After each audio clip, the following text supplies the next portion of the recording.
So we're live. All right. I'm live on YouTube, guys. Talking to my Instagram here. If you guys want to join us here, we're going to start this presentation here.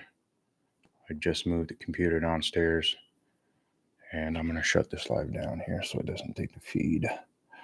So I apologize right away, guys. My connection here, I'm on Starlink and it's snowing. It's been snowing for a few days actually. And when it's snowing, the reception's not so good. Actually, this year is the first time I was able to. I don't know if you can hear me. Hello, hello. Okay, I think you can hear me.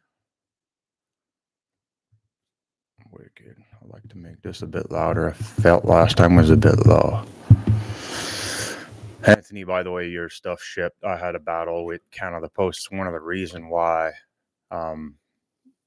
this wasn't shared last week and we didn't do it last week is because, Critter Assassin is how I'm supporting myself, and you guys have been amazing. I can't take you guys enough, but Canada Post up here, it really threw a stick in our wheel big time. Because I can't get supplies to manufacture, I can't get stuff to you guys. For me to ship it, I got to use UPS and I got to drive 3 hours each way. Yesterday was a 10-hour day to deliver the package to UPS, which will be faster, 2 days turnaround time. And from now on, it's more likely going to be UPS is able to have a meeting with those guys and set up contract in a small town. It's pretty cool. It's a meeting to go through tomorrow, and then that should be set up, and actually pricing should even get better.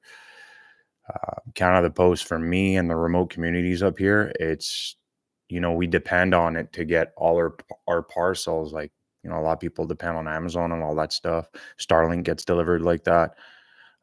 Canada Post might not affect a lot of people in the city, but for us and up here, it's all we have. Like 3 hours is the closest UPS location I can get to.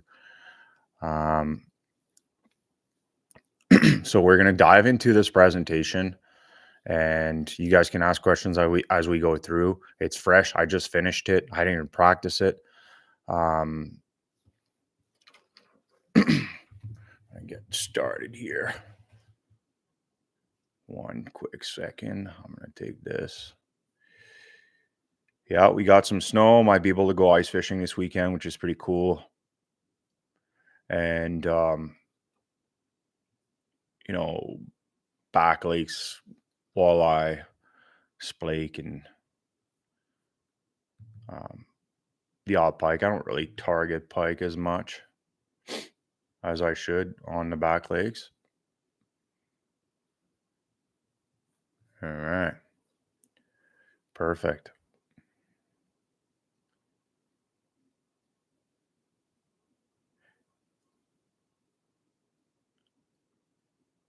Did you bring my rods like 2 years ago, or was that kind of the post?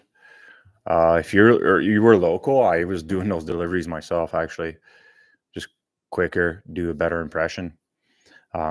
With this webinar and the details that we're going to put through, I find that a lot of the fishing YouTubers, or the fishing, shouldn't say YouTubers, the fishing videos that I see out there are not really in depth. And maybe it's because I may be more advanced into my fishing career, as I call it. I live for fishing. I've always fished since the minute I was able to cast a rod. My first brook trout, I was 5 years old. I remember it very well. I was on a bridge, top of a bridge on a small creek, and it wasn't long. We ate it, but I remember everything. I remember gutting it, but I don't remember much other than that when I was 5 years old. The memory seems to be faded, but that's a vivid memory for me. So that's how I got hooked into fishing. I remember I used to skip school and I used to walk or bike so far that my dog would come to me, and we would go so far that my paws would bleed from walking on the asphalt too long. We were young, and it was amazing. We would catch bowfin, pike. I remember the first pike I caught on a twin tail grub off somebody's dock that we didn't know. We were kids. They just let us fish there. it was pretty surreal. And then I got into ice fishing before that too as well. Before I went fishing on my own, I remember falling to the ice and having a really bad time. My dad grabbing me by the neck and just getting me out and laughing while I'm crying. So I've been, um, like most, growing up through it, but I made it a career. I fished Lake Simcoe. To give you a little bit of my background on my story here, we'll jump into the slideshow. Um, Chrome tab window. Yeah. Let's do decade. I really got in tune into the lake trout fishing. I got the bug. It was the peak of lake trout season on Lake Simcoe, where you could catch, you know, um, 20 fish days, all teeners, from 8 to 15 pound, and the big one would be 20, maybe over 20 pounds. Um, and I got into doing seminars because I was doing so well out there. There wasn't many people giving information. There's just videos of guys catching up and down. John White would talk about, the chase, and learn from John White, and discovered that there's more to techniques, just like bass. Some guys are really good at finesse or using the electronics or um, uh, reaction bite. I, to me as a fisherman, I want to be good at everything, not just good at one thing. I enjoy learning new techniques or putting new patterns out there. I hold a record, provincial record for the burbot that was caught on Lake Simcoe. Pretty proud of that. And you know what? On Lake Simcoe this year, there's a chance that you guys might be able to beat that record, because last year there's no pressure on those fish. You guys are about to experience what happens when there's no pressure through an ice season, where the lake sees the most fishing pressure it ever sees year round. The fact that we didn't have much ice last year, you guys are about to experience a fishery like a lot of people haven't touched. Shallow, deep. It's pretty cool. Um, um, so yeah, caught the record burbot, and hopefully somebody breaks it, because what will motivate me is I know I can break it up here. Where I live was where it was broken before. So where I broke it from, and the fishing here, the pressure is not there as much, but it's people that I feel like the technique and the knowledge hasn't spread out and into a pressure in terms of many people knowing how to do this. So, and there's not many areas being discovered. It's not long that we have snow machines like these where you're able to do 200-mile round trip a day. My dog comes with me and sits here. Um, it's it's unreal. It's not long ago that we were able to go all over Lake Simcoe, because now we have Navionics. We'll go through that. So what you'll learn is webinars, techniques, area, and migration of the fish. The moon faces we talked about. I'm going to explain it again. Tackle rigging, fish behavior, colors, and weight. Those are what I focus on before I go fishing. Whether you're a newbie or super experienced angler, we all have different thoughts and reasoning as to why we use certain colors, but we're going to debunk a lot of it. And so let me just make sure that good to go. See if we got some questions. We've got 27 people in here, 5 likes. Before I dive deep into this, give it a like, share it on your social media. Let's get some people in here. And creatorassassins.com is live. I've just released, there's not pictures about it. I got it right here. That's I've been working on, and you know, Canada Post, I finally managed to get my supplies. I'm able to make more stuff for you guys because I ran out of supplies. I went and did those for you guys. This package, there's 20. I called it a Lake Simcoe special edition, and this is what I would use on Lake Simcoe if I was to fish there this year, which I'm probably gonna be itching and going out with some of you guys. I'm not bringing my sled, or maybe I do, but I want to do it the good old way, going on foot. There's a lot of areas, and we're going to talk on Lake Simcoe, that you can just walk to. That's why it's so pressured, Lake Simcoe. And we're going to touch on the pressure it gets and what it does to the fish, and understanding fishing pressure and why Simcoe is a fishery that's very hard to break down. Meanwhile, the fish are big. Um, and we're going to dive through that. Can you guys hear me good? Give me a thumbs up. You guys liked. Some of you guys share. There's 30 people. I appreciate this, man. This means the world to me.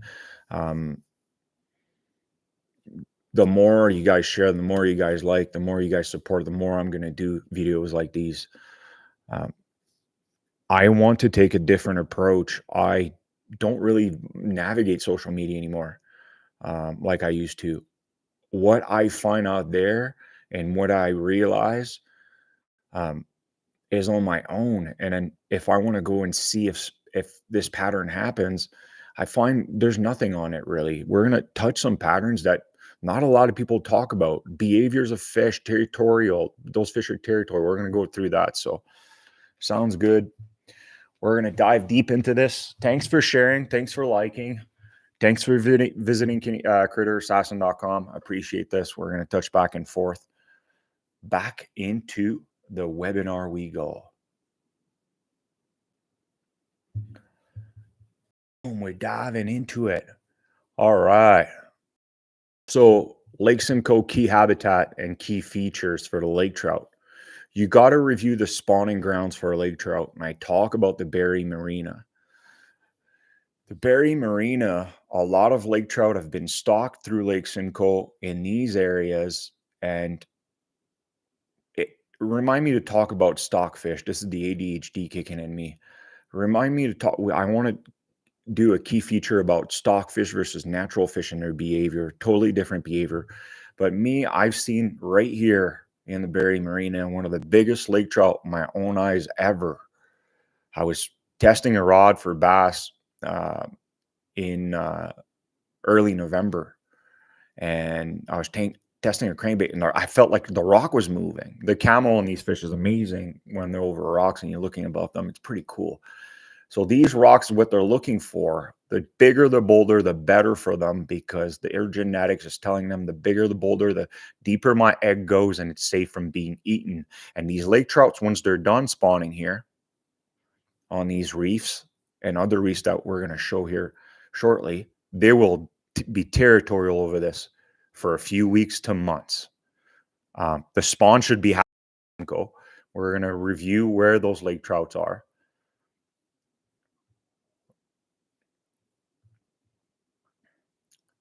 Just want to make sure that you guys can see everything. I think it's working as it should. So spawning grounds, we've touched this last. The whitefish and the lake trout spawning ground is very similar, except whitefish have a bit more diversity when it comes to lake trout. The lake trout will want the wind to be blown over them. I have a problem with that word, but mostly from the northwest, because in the fall we have northwest and southwest facing wind. So say you have a shoal here, most of those trout will be on the northwest facing because the wind is mostly northwest or southwest. And that's where the current's coming from. And that's where they just want to chill. And when the current's there, they don't really have to swim that much to stay suspended. They don't really have to move. It's a light current that might be just a quarter mile of an hour. So when you're looking at shoals out there and we go out, the known spawning shoals obviously are whitefish shoal, Oral Reef for sure. The problem I find with Oral Reef is the easiest access to it, and it gets pressured very quickly. And what happens is those fish are territorial. Those fish that are spawning here are not the same fish that are there in Berry Marina or at 8 Mile Point or at Oxstone. Here is really good. It's a natural, beautiful, some of the biggest boulder reef. If you go up here and you fish the edge of this early season, you'll do well. But the fish that live here, they don't seem to switch areas. They really spread out for the spawn. It's not like that midsummer where you find schools of hundreds over a kilometer. They really spread out. They become territorial here, and those fish with that pressure, they've been caught before on Lake Simcoe. A fish that's in the mid-teens He's been caught. Most people might have lost it. He's remember that experience, and he's going to be very wary. And being from Lake Simcoe, he's already very wary. Whitefish, moon shoal, those are great areas. One of the best spawning ground as well in the north end because of where it's located is Trout shoal, and you have whiskey shoal. I've done really, really, really well on the shoal from Strawberry. I don't see many people fish here. These are some big boulders, very territorial fish. And I've been there before. I seen pressure there, and I've had 10 plus fish days. And I go back the next year and it'd be a lot less. And I go back the next year and it'd be hard to catch a fish. Meanwhile, I'm catching fish, but they know they've been caught before. It's once a lake trout has been caught, she's very wary. She's the most territorial, predatorial fish that we have in our freshwater, and they're super smart if you get to see them underwater. I don't really want to talk about safety. A lot of people talk about safety. It's not a safety seminar, but you should be careful driving a snowmobile or walking through here as there's current, and same on the other side while we're here. Around these islands too as well, you'll get some current. You want to stay away from islands, early ice as much as possible. This is where you'll get your flow. I have a waypoint here that says fish. I don't know what's there, but there's underwater shoals here that you can see from the east side, and all those shoals are very good, but they're vast and they're big and they're long, and they go all the way about here. They form a reef, and we'll navigate this later through Navionics. And those fish will be territorial. And it's same with the South Shore. And you have the tip of Georgina up here where some lake trout are able to go spawn on here. It's fairly shallow. It's got some boulders, and you'll get some current here, which is, they love the upwelling. Sibbald's Point. I mean, the M&R base is right here. And I know for a fact, because I've said something to a few of them, there's whitefish spawning here very shallow. It's pretty cool. It's like the shallowest bite that I find on Lake Simcoe. We're talking like 4 or 5 feet of water. Very accessible, super close. Guys, you're going there, you're catching your limit of whitefish a few days in a row. Those fish are going to go. You have to be respectful. Like, those are spawning grounds. Like, catch and release, I'm going to always preach it. Yeah, sure. Limits are set for a reason. The Ministry of Natural Resources do what they can with what they have with their money, and the M&R also stands for 3 other acronym that I'll refrain to say. But they're very late in making judgment and when to close season, when to update limits, and they'll close the barn doors once the horses are all out, I find. Although they do a great job of what they can. Long shoal, same thing, great spawning grounds for those lake trout. And it's a long reef. There's actually multiple reefs where they'll come here. Now, when the season opens for Lake Simcoe, the spawning is over. Some of these fish are still territorial or hanging around these areas. These areas for lake trout, they're going to vanish fairly early in the season. We're going to talk about the migration that they're doing. The South Shore is phenomenal too as well. So you get the whole lake. It's not just like certain areas that are producing. Certain areas through the day, through the weather change, through the weather forecast, through the moon phases will be more productive than others. That's all it is. Fish might be more active deep than they might be more active shallow for certain reason. We're gonna verify this. Early season, so those fish will spawn up here. There's a marina up here too as well, and on the shoreline here, and there's also sand where they can make things happen. And they'll migrate through December all the way through January, much faster than the whitefish will. I mean, the shorelines up here from Minette Points, I remember catching double-digit laker back to back to back to back with some friends, to very limited amount to catching one a day was surprising. But I remember following the fish as the season progressed, and at the end of January, I felt that camp and felt for a lake trout. had seen a lot of pressure and the numbers weren't there anymore. And I felt like those fish were migrating. And that's the beauty of LifeScope, is we're able to see where those fish are heading. When you get, say, on your LifeScope and your transducer's pointing this way, left, west to east, and you're seeing 10 fish all going east, it's not because they're doing a circle like this. It's most of them are transitioning. Kempenfelt, there's also a current, very strong current in Kempenfelt that goes like this. The south end comes back to the north end. Sometimes it's the other way around. Once you're able to figure that out, and knowing that the current's going this way, those fish that are up here are going to migrate through here. You're able to, I would choose my days shore and the south shore. That's experience looking in the water and understanding. Earlier season, the water's coming through like this. And as we have less rainfall and less water in the water, you can have some backwash with the moon phases, launching water into Kempenfelt Bay from the north end. All these areas, there's another shoal here that's good. And I find that this area up here, which is midsummer, where they're going to go hang out midsummer, is where those fish are migrating to. And those fish, once they come out of Kempenfelt, they still stay deep and they spread out. You're going to see 1 or 2, 3 fish together. Early season Kempenfelt, you can see a dozen lake trout swimming out together, still hanging out together. Back to the seminar, let's see if there's any questions here. We're going to do every slide. I'm going to slide back on here. Mark says hi from North Bay. What's up, my man? Any questions in terms of what else you think you'd like to know about lake trout behavior into spawning? While we're at it, I've discovered that lake trout have a spawning behavior in the spring. When the water temperature in the spring gets into the low 50s, high 40s, low 50s, the behavior of the trout are to come back in certain spawning areas and act as if they're spawning. Now, the males are probably pressuring the females, but the females don't have eggs that are ready. But the males, they won't, they're putting pressure. They're pushing her towards the shoal, and she's liking it. I've talked with some biologists, and they've confirmed that in Lake Superior, some lake trout do spawn in the spring.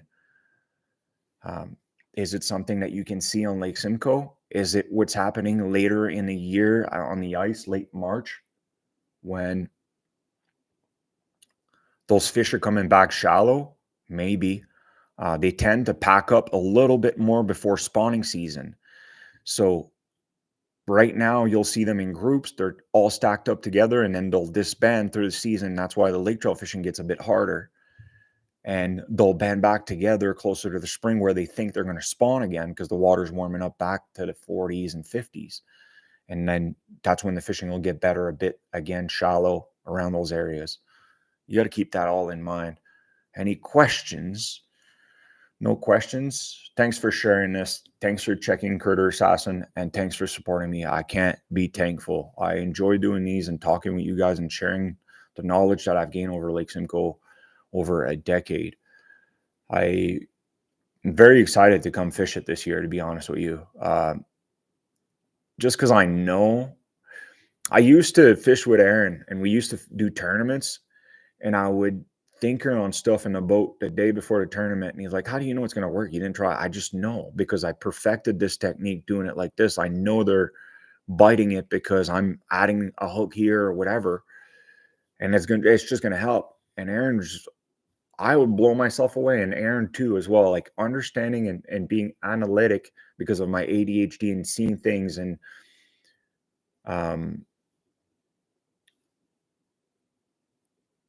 understanding cause and effect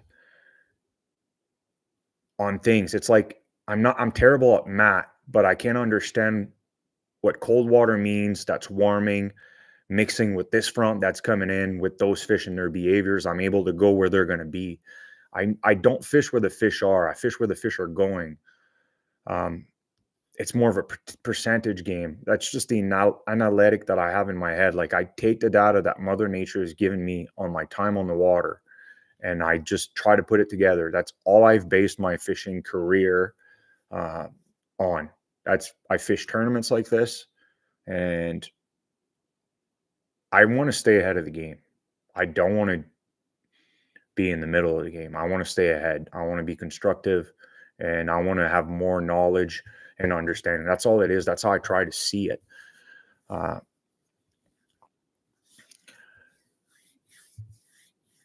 So I'm excited to come back to Lake Simcoe and try some stuff. Like I have some jigs that I've made that I've kept hush hush. That's gonna help the fishing community in getting more bites, and it's something the fish haven't seen.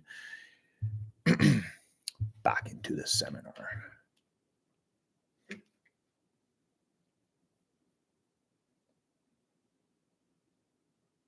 Okay, diving deep to review the lake trout migration and habitat that they spent on, but on Navionics. I knew you'd do this. Well, I was hoping that the link would direct access it. I figured it out. You go to Garmin.com, you go to Marine, and you click on New Charts. Oh, it didn't work. Updating charts. Is that it? No. What? I had it working. Charts and maps? No. New charts. I had it working earlier. See, they really don't want us to. I clicked on it. No. I clicked on it where it was right here, and I clicked on New Charts.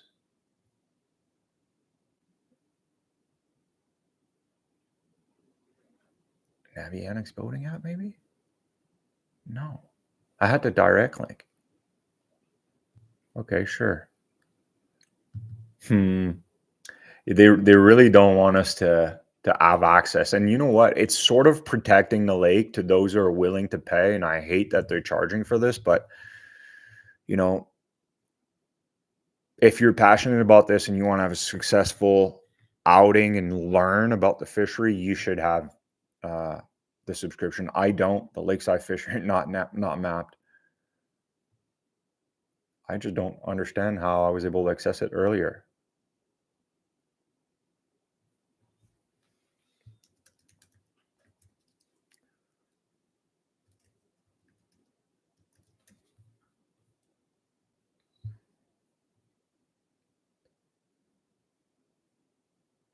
What is that going to do?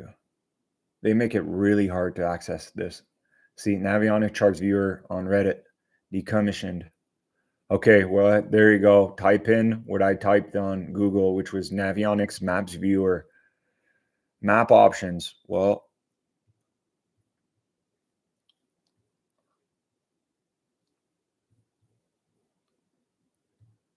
okay, map options. You want to click on your map options, feature, sonar maps, and shallow shading. Those lake trout will spawn in less than 8 feet of water if they can. They become very shallow. Like the biggest lake trout I've seen, the shallowest was in less than a feet of water. It was the Barry Marina. So let's review Lake Simcoe. I've actually never looked at it. And so there you go. I never looked at spawning areas they could be spawning on in, say, we're going to say 10 feet.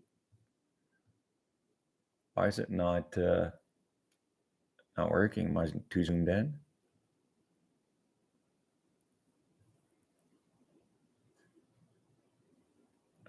They really don't want me to access this, do they? Come on, Garmin. I love you.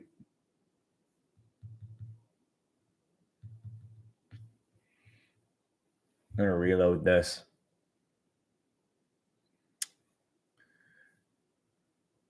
It was working earlier. I'm not sure why it's not working.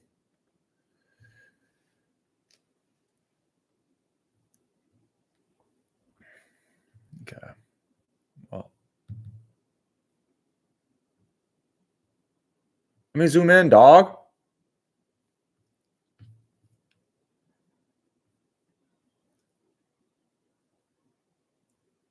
I don't know.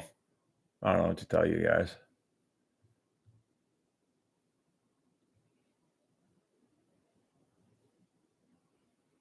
Huh, I gotta click Garmin. It's not user friendly. Um, Pick up your game, Garmin. Navionics was a lot less money than you guys made it much user friendly back then. Make it user friendly, you're gonna sell more. Great product. I'm not just saying. We keep it honest here.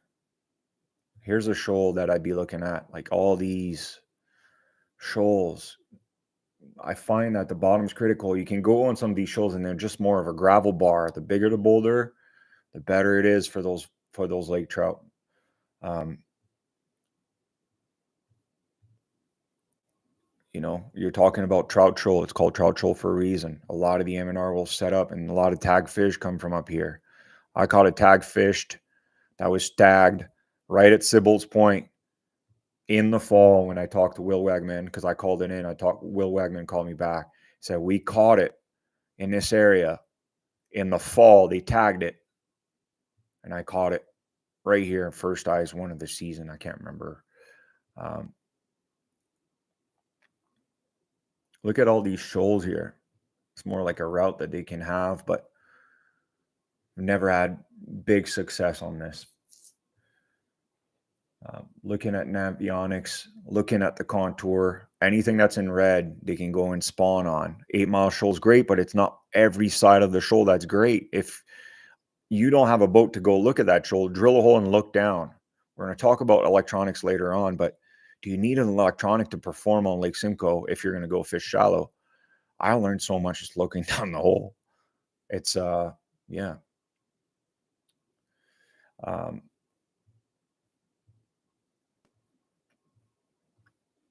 Yeah, so utilizing Navionics and looking at that and doing those research and trying new things, that's how I found all my fishing areas in most cases. Some areas were shown to me, a lot of areas I've shown to people. I'd rather go fish where nobody's fished before. When I fished Lake Simcoe and I was able to get around on my snowmobile, the east side was barely touched, barely. People weren't going far, and it was mostly the west side. The east side was further out. The north side is not as fished as much as the south side. Is the north side better than the south side? No.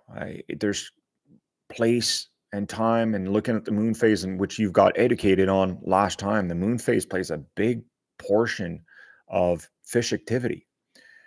We're going to touch on this, but Lake Simcoe is one of the most pressured lake in the world fishing wise, especially in the winter. There's thousands and thousands of people that are going to go fish it first week of February when the ice is safe. 1,000, not just on the weekend. Those fish are educated.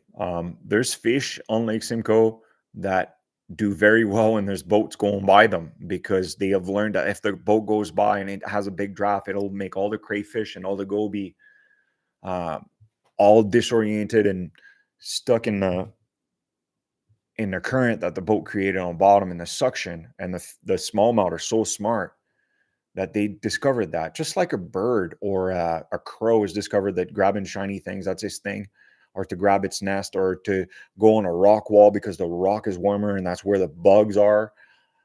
Those fish are birds without feathers. You want to learn about fish behavior, look at birds. Birds have an attribute that fish don't have. They have feet, so some of them can grab stuff with their feet. A fish sometimes just wants to grab something with its mouth and just analyze it. It doesn't mean he's biting. He doesn't have hands. A fish is also, it's a fish and a bird, they put things in their mouth, just swallow it right down. There's no chewing. There's no, it's ferocious predator, but their behavior, and they're smart, their genetics, their fish, I call it fish IQ. Pressured fish and stock fish react differently. If you come up here, color don't matter. It starts to, because I put pressure in some areas. You go in Lake Superior and you throw white on a community hole, and You throw a white tube, you're not going to get bit as much as if you go with a more of a natural approach. That's my approach. The little details will add up, especially for crystal clear water like we have on Lake Simcoe. Lake Simcoe is 137 feet deep at the deepest somewhere. It's got depth. It's not super deep. It heats up quickly. That's why it's doing so well in terms of big fish. All the farming and the fertile ground that you get around Lake Simcoe, they're very fertile grounds. Same with the lake. That's why the fish are growing so fast, and it warms up fairly quickly. So the flora, like the bugs, the plankton, early ice out, they hatch out really quickly, and the smaller fish right away have stuff to feed on. Winter's hard on fish. So going back into this seminar here, I'm just going to share the screen here. Can you guys hear me good? Oh, hopefully so. If you guys want to go back to the Garmin window and have some questions about some areas that you're fishing, just let me know how to access them. You can access Lake Simcoe, but please be respectful as to where you're going. That local community, mostly on the weekends, they're not fishermen. They don't understand why you're starting your two-stroke sled and revving it to warm it up. It's, if you got a sled, park further. If there's not enough snow, just be respectful, man. And if you want to get into a community, get to know the person that you're parking in front of their house. Hey, man, just grab them. Grab their phone number. Say, hey, man, I'm coming back here next weekend. Do you mind do you need anything? Do you want me to bring you coffee in the morning? And he might tell you, hey, you know how many times I let people park in my parking in Aurelia? Hey, man, I'm coming to Lake Simcoe when I park in your parking. Yeah, 100%. Yeah. You asked me, I'm going to say yes. The fact that you asked me is telling me you're a good person. So I'm willing to have a relationship with you. Those are the things that we need to realize when we're fishing those areas. I see that a lot up here. A lot of people are not from here. They come here and they trash the area. And it's just, the thing here is the locals won't let that stuff slide. That's what's protecting it. But those are things. If you're going to fish and be a hardcore hunter, you want to have land access. Well, you got to go to the farmer and ask him. And if he's not getting paid, well, maybe ask him, hey, is there any chores I can do before and after hunting? Like, do you have some wood to be chopped? Do you have some bales to move? Do you have some fence to fix?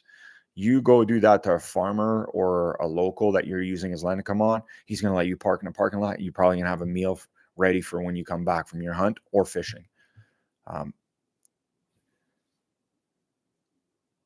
That's just my take on it. Guys, let me know about the mic. Is it good enough? I feel like it's slow. I don't see it. Lake trout. And they're going to start disbanding, sort of like a wolf pack. A wolf pack in the winter, they start banding back together now. They've had with the alpha and alpha female. And they bend up through the winter, and as the spring happens, they disband. The alpha female and alpha female and the male are going to stay together. It's sort of what the trouts are doing. It's sort of what the birds are doing up here. The bald eagles are leaving. They're the last birds to leave. Through the summer, you don't see as much bald eagle in August. They're all spread out. But right now, they're starting to be in little areas where there's areas. It's the same thing with those fish. Spawning season, they'll be grouped up together, especially during the pre-spawn, and post-spawn, they start to migrate to where the food is going to be. So the deep ones will slowly be migrating to following bait schools on deep flats, usually feeding up.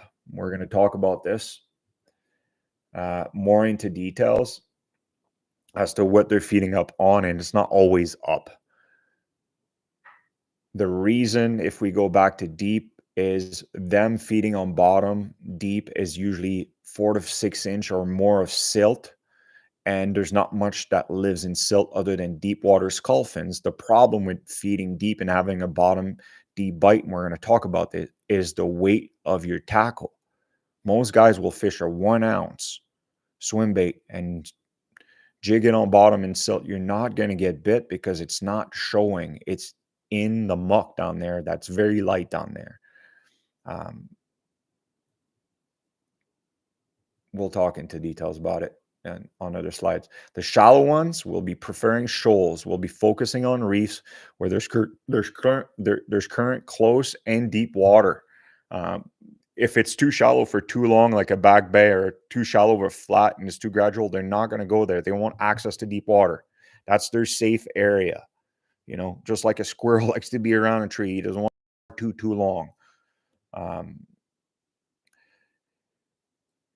The shallow ones are usually feeding on bottom, and why I'm saying that, not a lot of herring and smelt are going to use the ice and travel through the shallows and go up. They're going to go laterally, and the up bite is a lot harder to get going on a lake trout. But it happens. But percentage-wise, it's going to be a bottom bite on Lake Simcoe. Mid-season, it's where they are the most spread out. You're talking the February lulls where you're catching 1 or 2 fish a day. It's very long, not much action. The fish seems to not to be active. And then one guy's caught one and you think he's in the right area and you go there the next day and there's nothing. Talking with the M&R officers that travel Lake Simcoe, there are some days where they would see a lot of people and I would go talk to them and be like, yeah, we only seen 2 fish caught. And then one guy caught 2-3 fish. That guy had his pattern dialed down. His presentation was right. Those fish will always be eating if they're willing to show any sort of commitment or aggression or rising or going down on your bait. If they deny it, your presentation wasn't there to convince them good enough to eat. The abundance of food deeper and the oxygen in the deep water will deplete over the season. At February, until the rivers are starting to flow with the melt that you're getting late February's, a lot of the oxygen in the flow is non-existent deep. And if you get a lot of snow and ice coverage, you're going to deplete that oxygen deeper. So mid-season, I like to fish at 30 to 65 feet, maybe 75 feet, but I tend not to go any deeper for that February time. And that's when those fish are starting to group up and a lot of them are starting to go shallow. Okay. Any questions? We're on here. We got 48 people. Thanks for everybody that's liking the live, by the way. Yeah.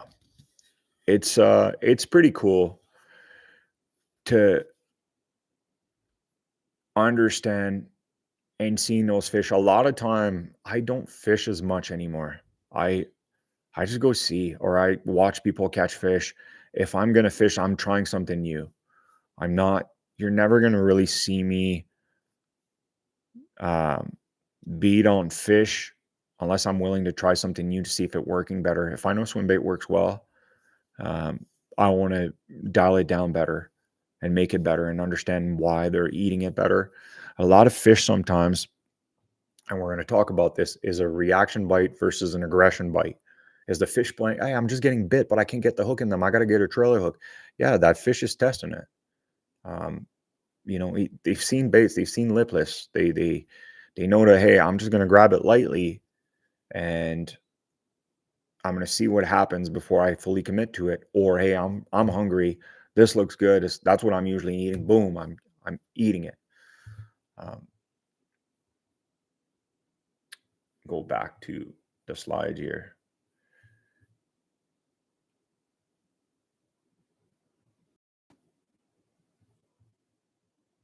So we've been through this.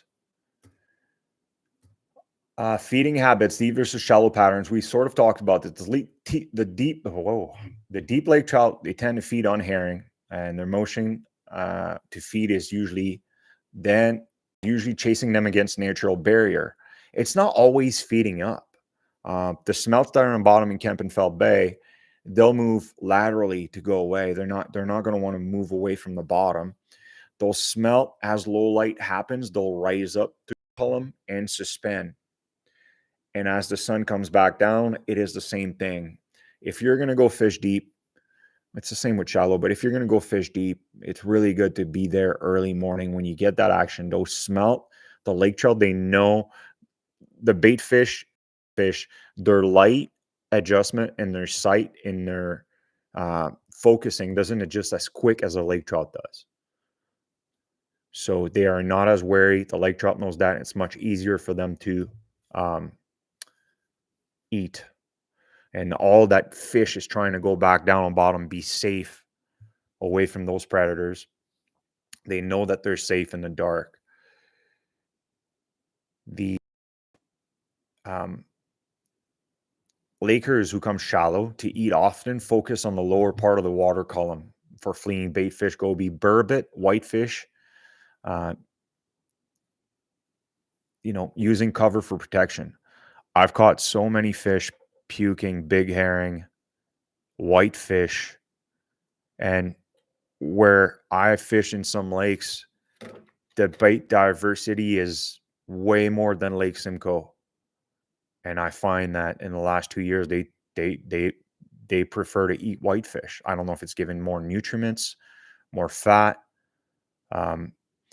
We have to also touch back, and if somebody can remind me what a whitefish looks like. A lot of people don't understand this. That's a shining mirror down there. They don't see much. When you're looking at them under a camera, if they're too far, you're not going to see them. They are a mirror. The only thing you're going to see is as they get close is the tail, the shape, and the eyeballs. That's it. We're going to touch on that a little bit. Shallow lake trout tend to be much more aggressive and territorial, and that's true. They're going to come. They're going to be much more committed to the bait, feeding on bottom. It's as if, and we see that with bass, we see that with pike that come on shoals or weed beds. They're territorial of the weed bed, and if something is acting as it shouldn't in its territory, he's the king and he's going to show dominance like a bird would to another prey bird if he's acting funny. They're the king of the shoal, and they really are.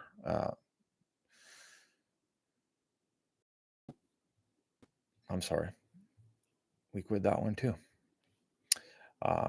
Diving right back to it. Sorry. I'm slipping. Hopefully the feed's good and the audio is good. I really hope so.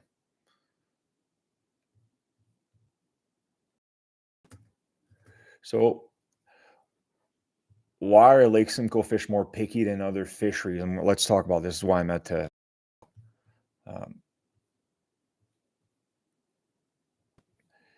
so why are they more picky? You go to another fishery, you go to Georgian Bay or the Muskokas, or take Lake Ontario, for example, doesn't see as much ice fishing pressure for the lake trout. And the guys that do go fish out there, they have a death wish. And I respect the size of huevos that you have, guys, but please be very careful, man. I know you have a cell phone, but you don't have long to live. Look at the wind, and it's very unpredictable. I've had some really bad experience on the ice. Lake Ontario, guys, I hope you have an insurance policy. With the weather changing and all that stuff, it's a lake that doesn't fully froze, and just one little drift from the east wind and you're floating and that ice is breaking and getting,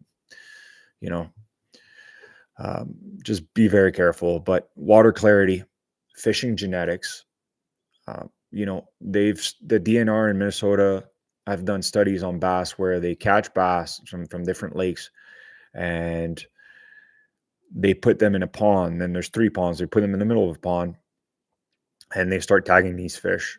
And they realize that some bass tend to bite more. They're not, the genetics and the IQ is not there. They're just aggressive in their genetics. It's aggression over just feeding. They're more territorial. So they'll be caught multiple times on moving baits. While there's some timid fish that, they're not as aggressive. They're harder to catch, and they put them in different ponds and separated them. And the fish that are more aggressive, that's in their genetic. You're looking at the there's some lakes that we fish here where they're connected with each other. The fish that are in one lake, they're so much more aggressive. Like you have to take treble hooks off your spoons and crankbaits, or you don't, it's just too hard. They have it down their throat. But you fished a lake that's right close to it, and if you don't have a little micro jig, they're not hitting it. It's like the Muskokas, the whitefish that are there versus the whitefish that are in Lake Simcoe. The whitefish in Lake Simcoe are much more territorial. They're much more easier to grab than the fish that are much more timid. It's in their genetic. It's been proven. So the fishing genetics on Lake Simcoe, it's a very tough lake. If you can be a good angler and figure it out on Lake Simcoe, you'll figure it out anywhere. It's guys that do really well on Lake Simcoe can catch them anywhere. There's a few lakes that are like that. Rice is also a tough lake to figure out. You figure it out there, you'll do well on St. Lawrence. They're not as pressured fisheries. You really have to have your game out there. And we're going to talk about this later on, but your equipment, all these little details will add up. Are you fishing with a snap swivel? Or are you fishing with a fluorocarbon leader? Are you fishing straight braid? You're talking lake trout, the prime predator of Lake Simcoe, that has a really good vision, that's very fast, that's got very good genetics in terms of, hey, I'm not going to bite, this shiny thing that doesn't look like what I'm eating. A white tube is great, and I've caught a lot of fish on a lake trout on Lake Simcoe on a white tube. It's, you guys remember Falcor. The thing is, I've caught a lot of these fish and released them. Try catching those fish on a white tube again. That's why I come out with different colored tube and more of a natural approach. Again, white is really good, but am I going to throw white in February when they've seen pressure and when they've seen hooks, when they've seen hundreds of line a day as they're swimming through that shoal of that flat just going up and down? I tend to take more of a natural analytic approach as to why I'm using certain baits. Sometimes there's some baits that have actions like a swim bait. It's not what they want. You better to go with actually no action, ag dead, but still swim away. And you're going to get a reaction. I get to test baits here when I'm guiding, and the difference is mesmerizing. Fishing technology. Do fish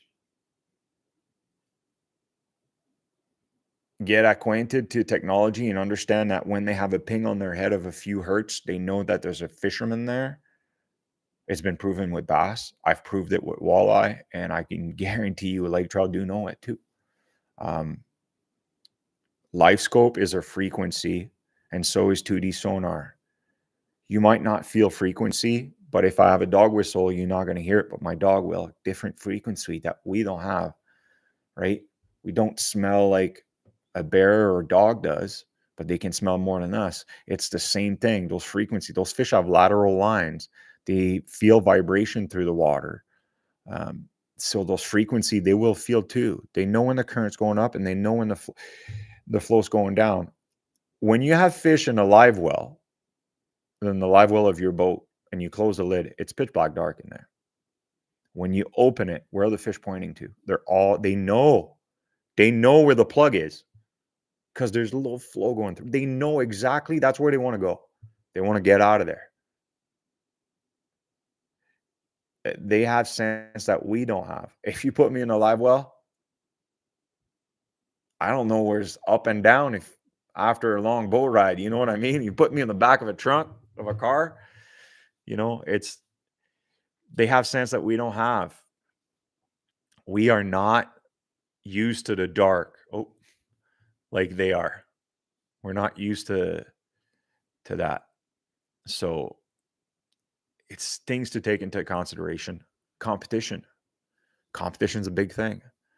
If you're fishing a reef and there's 12 whitefish coming through, chances are you're going to get bit, because these are predatory fish trying to feed. Unless they're just migrating through and they're done feeding and they're leaving, or there's potentially somebody making nose down the shoal, or a big pike or a lake trout came through and they want to go away and they're not going to stop at your bait. But if they're stopping, you should be able to catch them. If they're showing a sign of interest, they're not that scared. But if they're not stopping, something's going on. Keep fishing. There might be a lake trout coming through. But competition is key. It's the big difference between when you're fishing Lake Simcoe and you go way up north in Temiskaming. Why are you not catching walleye on Lake Simcoe like you do in Temiskaming? Because in Temiskaming, they probably don't have seen a bait. In Lake Simcoe, they've seen it. So competition and fishing pressure, you take that all into consideration. That's why Simcoe is so hard to break down. It's a tough fishery, but if you can put a few notch on your belt in Lake Simcoe, you can catch them anywhere, because the fish on Lake Simcoe are a lot smarter. They have better genetic. It's sort of getting your diploma at Harvard versus whatever other school that's not as great. Say, I don't know, Guelph University. And it's probably Harvard is the school to go to, versus if you go to London for law versus Harvard, probably law is better at Harvard. It's the same thing. Guys that do well in Lake Simcoe can fish anywhere and do well most of the time. Food diversity. Is there as much food diversity that you think on Lake Simcoe for those lake trout? When's the last time somebody caught 1 to 3 pound burbot and a 1 to 3 pound lake trout and 1 to 3 pound whitefish? Where are they? Why they all, seem to be 8 to 12 pounds? They get eaten. They get eaten by those fish. Until they become a certain size, they are prey. That's what you'll see. Like, I think the smallest whitefish caught on Lake Simcoe might be close to 3 pounds. I've caught some very small lake trout, and those are stocked. Stocked fish are, I don't want to say the R word, but they're not. They're born in a tank. They're sort of like me. I don't have the best upbringing compared to the guy that's got a good family and, a good behavior and different, upbringing. The guy that's coming from the Middle East that lives in Toronto versus the guy that is coming from Venezuela and that lives in Atlanta. They have different behavior because they got educated the same way. A fish that's born in a tank is not all there. Okay, I've seen them. They react differently. They're a bit more picky. But if you get a natural fish and you showing him something that he's eaten through its life, he's going to eat it.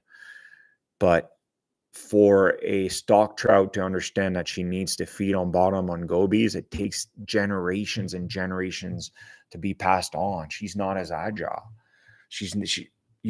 The important growth of a fish is the first year. They understand feeding habits, what to rely on, what to look for. It's not taught through them. They miss a big window of learning. It's like they didn't go to school and you just released them. Those are the fish that tend to be harder to catch. You'll work them longer, and usually it's just you're doing this in the water and then, oh, I got it. Meanwhile, a natural might be more picky, but she'll bite right away if you have the right presentation. That's my opinion. Lake trout main food source deep. We're gonna go through that right now, and wonder if fans going up there. Come on. The lake trout main food source deep. What's deep? Obviously we talked about the herring right here. Smelts. Herring will bring more fat to them. That's why we call them greasers. But the herring population on Simcoe is back and forth. There's some season it's been good. Some season they just vanish. I don't think the population's sustainable enough to have an open fishery for it. I think it should be closed. And I think based on the population of lake trout, they should dictate. Also, the bass are eating a lot of them. And the smelt, Smelt population is up and down too as well. You know, whitefish, from a juvenile whitefish to a 2-3 pound whitefish, he's an easy meal for a lake trout. Lots of fat on these whitefish, and nothing goes down better than a burbot. It has no spine, it has no barb, it has no scale.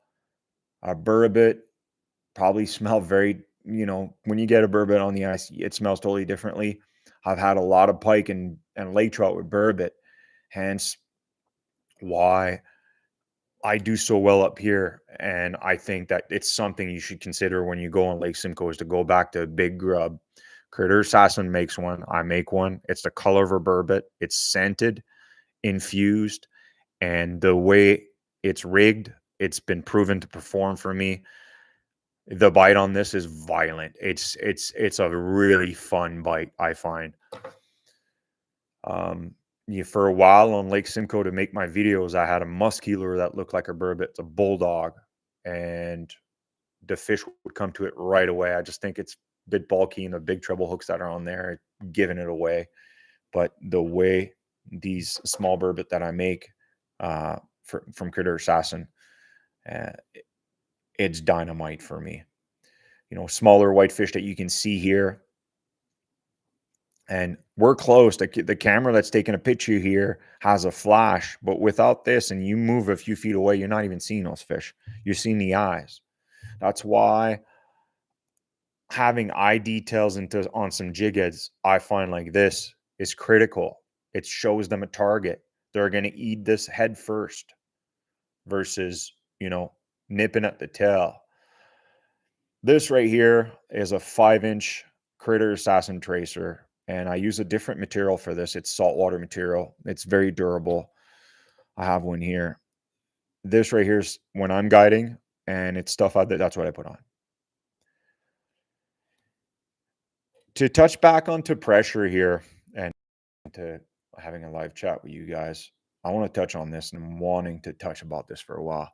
I know guides all through northern Saskatchewan, Manitoba, Ontario, Yukon, Alaska, that fish areas, they're smaller lake than Lake Simcoe. There's not many areas where the lake trouts are. And in the summer, in the prime of the lake trout bite, they have to chum. Literally. If they don't chum, they don't get bit. That tells you that the fish have adapted to the fishing pressure. A 30-pound test line going through the water will have a vibration. If a fish bites something that has that vibration, he's survival of the fittest. He's big for a reason. He's going to learn cause and effect and going, okay, next time I feel that vibration of the line going through the water, I'm not touching that bait. The smelts that don't take me for a ride don't make that sound, right? How do the birds and other predator know not to eat the frog that's got orange dot? It's been passed on through their genetic. You touch that, you're dead. That's just Mother Nature. We don't think that these fish are smart, but they're a lot smarter. They live out there right now in Lake Simcoe in the dark, and they thrive. Fishing pressure, they'll understand and they'll adapt to it. T. Fisher is mentioning, just like pen pheasants, he says they're dumb, they won't fly. My dog picked them up alive and hands them to me. I mean, yeah, they've been accustomed to human. Like, that's just cause and effect. Those stock trout are usually, but it's been proven that these trouts can actually spawn. Same with the whitefish. What the MNR has done with the whitefish on Lake Simcoe is exceptional. They should. I feel like the Lake Simcoe whitefish genetics should be spread out through the other Great Lakes for the commercial fishing, but that's just me. Lake Simcoe, lake trout genetic, I mean, the numbers are low compared to what we've had it before. The numbers are low. And is it that it's the same amount of lake trout that are living there? They're just not they weren't seeing as much pressure. Was I the only one fishing like this, or maybe less people were fishing like this? YouTube, am I guilty of this? I feel like we pay enough on our fishing license that we should have more put and take into the fishery. That's just my opinion. And yeah, so let's touch, I'm sorry. This right here is a 9-inch grub that I make through Critter Assassin. Burbot color, scent infused. There's 2 in a pack. They come with a jig head like this. It's held on properly. They last a long time. I haven't had this fall apart yet. The way it's rigged, there's 2 barbs in here. It's not going to slide up and down. And we're going to talk tackle rigging and take your game of tackle rigging to another level. I make these and I put the barb keepers on. If you have salt on your bait and you put your bait through here, when the salt comes in contact with that, it'll break down. Once it enters water, it'll leave a pocket in here and your bait, it'll become brittle, and you re-rigging it is going to be a waste of your bait. Critter Assassin, we don't use salt. Salt is no good in soft plastic unless it's a Simcoe. So although this bait has been punctured through, I can rearrange it and still have, a somewhat of a higher percentage of the bait keep being together, and there's no salt going on my hook when I take it out and replace it with something else. This is 1.25 ounces down here, right here. If you really want to up your game and minimize the damage that you do of your bait, you just cut these wires off, and you don't use any wire keeper or barb or anything. You just put a dab of crazy glue. There's crazy glue gel that they make. It's $8.99. You squeeze. You're not going to have glue on your hands. You put a little dab here or a little dab on your hook here, and you slide it through, and that bait will last you 3 times as long, if not more. It's the difference is unreal because the fish can't pull it through. So you're going to preserve your bait like this. These baits, that I find is the most bottom aggressive bite. They eat this very well. You have a nice sight here. It looks like a burbot when I can fish it on bottom. The tail's curling up like it does. A burbot will curl up like a snake a little bit to hide. The technique of the bottom bite, we're going to talk about this, is you're on bottom. If you're too aggressive on bottom like this, you're not going to get bet. You just want to do small movement, acting like you're trying to hide. That's it. But you can't. And the lake draw's like, oh, you can't hide. I got you. Carson, where you can get those lures is at Critter Assassin. You can get yourself a t-shirt like this. I have a few left. This is part of a kit that I make. You can also get them at Tackle Depot. Tackle Depot has them. I don't know if they're on their website. You might go there. You might bug them to put them on the website. Or you can go through Critter Assassin. I'll make a Lake Simcoe edition kit. There's 20 kits. What comes in the kit, you're getting a 2-pack of, I call them 9-inch curlies, burbots. You're getting a jig head that's custom painted by me with a premium grade hook here. That hook is never going to bend. If you bend that hook, the fish is over 50 pounds. The eyes are not going to fall off. They're powder coated and in my oven, and they're not going to chip off easy. It's really good quality.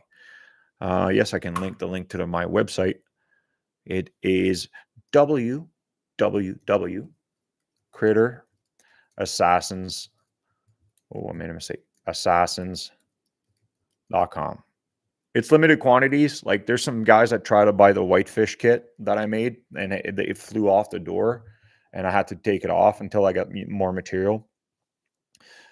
Just so you know, if you purchase through Critter Assassin, I ship once a week, and it's on Wednesdays. I ship UPS. So, but I appreciate the support. It also comes, every kit comes with a sticker. Keep those stickers handy. Use them, put them on the car, but keep those stickers. Don't, we might be doing a giveaway with how many stickers you have. We'll talk about it in greater details when I have formulated the giveaway, but I'm trying to give you guys a heads up. You guys are watching. Those stickers are 3Ms. They're not going to, they're weatherproof and they're sun resistant. And I have one in the back of my phone. And this is one of the first versions. It's much bigger than that, the one you get, and nothing is fading out. Nothing is peeling on the edge. They're 3M stickers. They're really good.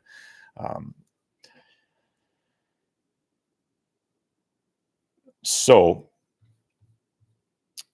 yeah, we're going to go back to the primary target for the shallow water. Shallow water, make you squalla. All right. Lake trout primary target when feeding shallow, you get your sculfins. You know, they just look like gobies. Sculfins will also live deeper than gobies, and they'll be in the silt, but they're very rare. Sculfin is a primary food source of most trout, by the way, especially brook trout, rainbow trout, brown trout. They love sculfin. I don't know if it's their smell or so you'll have that down there. It's a bit harder to fish deeper the bottom. Like I said, it's all silt. And if you're down there mucking the bottom, the fish is not going to see much. Gobies, of course, you get your gobies here, and you get many different colors of gobies. That's why through Critter Assassin, when you get an ice kit for whitefish or lake trout, I give you different colors. I have the mating goby, which is usually darker, and you have your regular goby, which is usually lighter of a brown, yellow color. And you got your sculfins, you get your burbot shallow as well. You get your whitefish, and in this limited edition, I did a two-tone single layered tube here infused with scent with that color. You can still fish it through the middle of the water column. You're still going to get bit, but it's more of a natural approach instead of the white. White is something a bit off to them when you're in the shallows. Caught a lot of lake trout shallows through the years, but they come educated to that white. What does a tube represent to them too as well? That's the big thing. You're looking at a swim bait, okay, it's a bait fish, or a fleeing bait fish. You're looking at a spoon, okay, it's a whitefish flickering away, giving the shine. Thanks to whoever placed an order, by the way, greatly appreciated.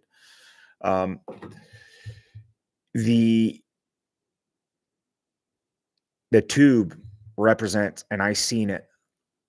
If you're feeding and there's a school lake trout coming through, and you're catching a fish and it's puking something, that's what the tube represent. It's a puked up goby. It's a puked up bait fish. It's been half digested. To them, it's like, oh, that fish is not going to flee from me. It's smelling so good. That's why the chumming is key in certain areas. There's some guides out there that they have to chum. I find it sad. It's not their fault. Their lake's not big enough, or the areas that they can go with their boats is they can't go far. They're taking clients there. It's so pressured that you have to chum for a lake trout. I'm not huge into live bait. I'm not huge into chumming. As far as I'll go with scent, I try to be a natural and I try to convince them. I prefer bow hunting over gun hunting. It's a bit harder to go do the bow hunting, but I also enjoy shooting with the rifle. It's just a preference. The messiness of bait, having to go buy it, forgetting it in your car, it eats up. Girlfriend, wife is upset because you got minnows in the, man, convincing. I like to add a notch on my belt when I go fishing. If you want to do good on Lake Simcoe, you're going to do a lot better with having the technique dialed down than having a minnow down there, for sure. Not saying a minnow won't produce. There's some days when minnows will produce, but I've seen a lot of whitefish just completely ignore all the salted minnows that are on the floor and going for meags or, a goby style soft plastic bait.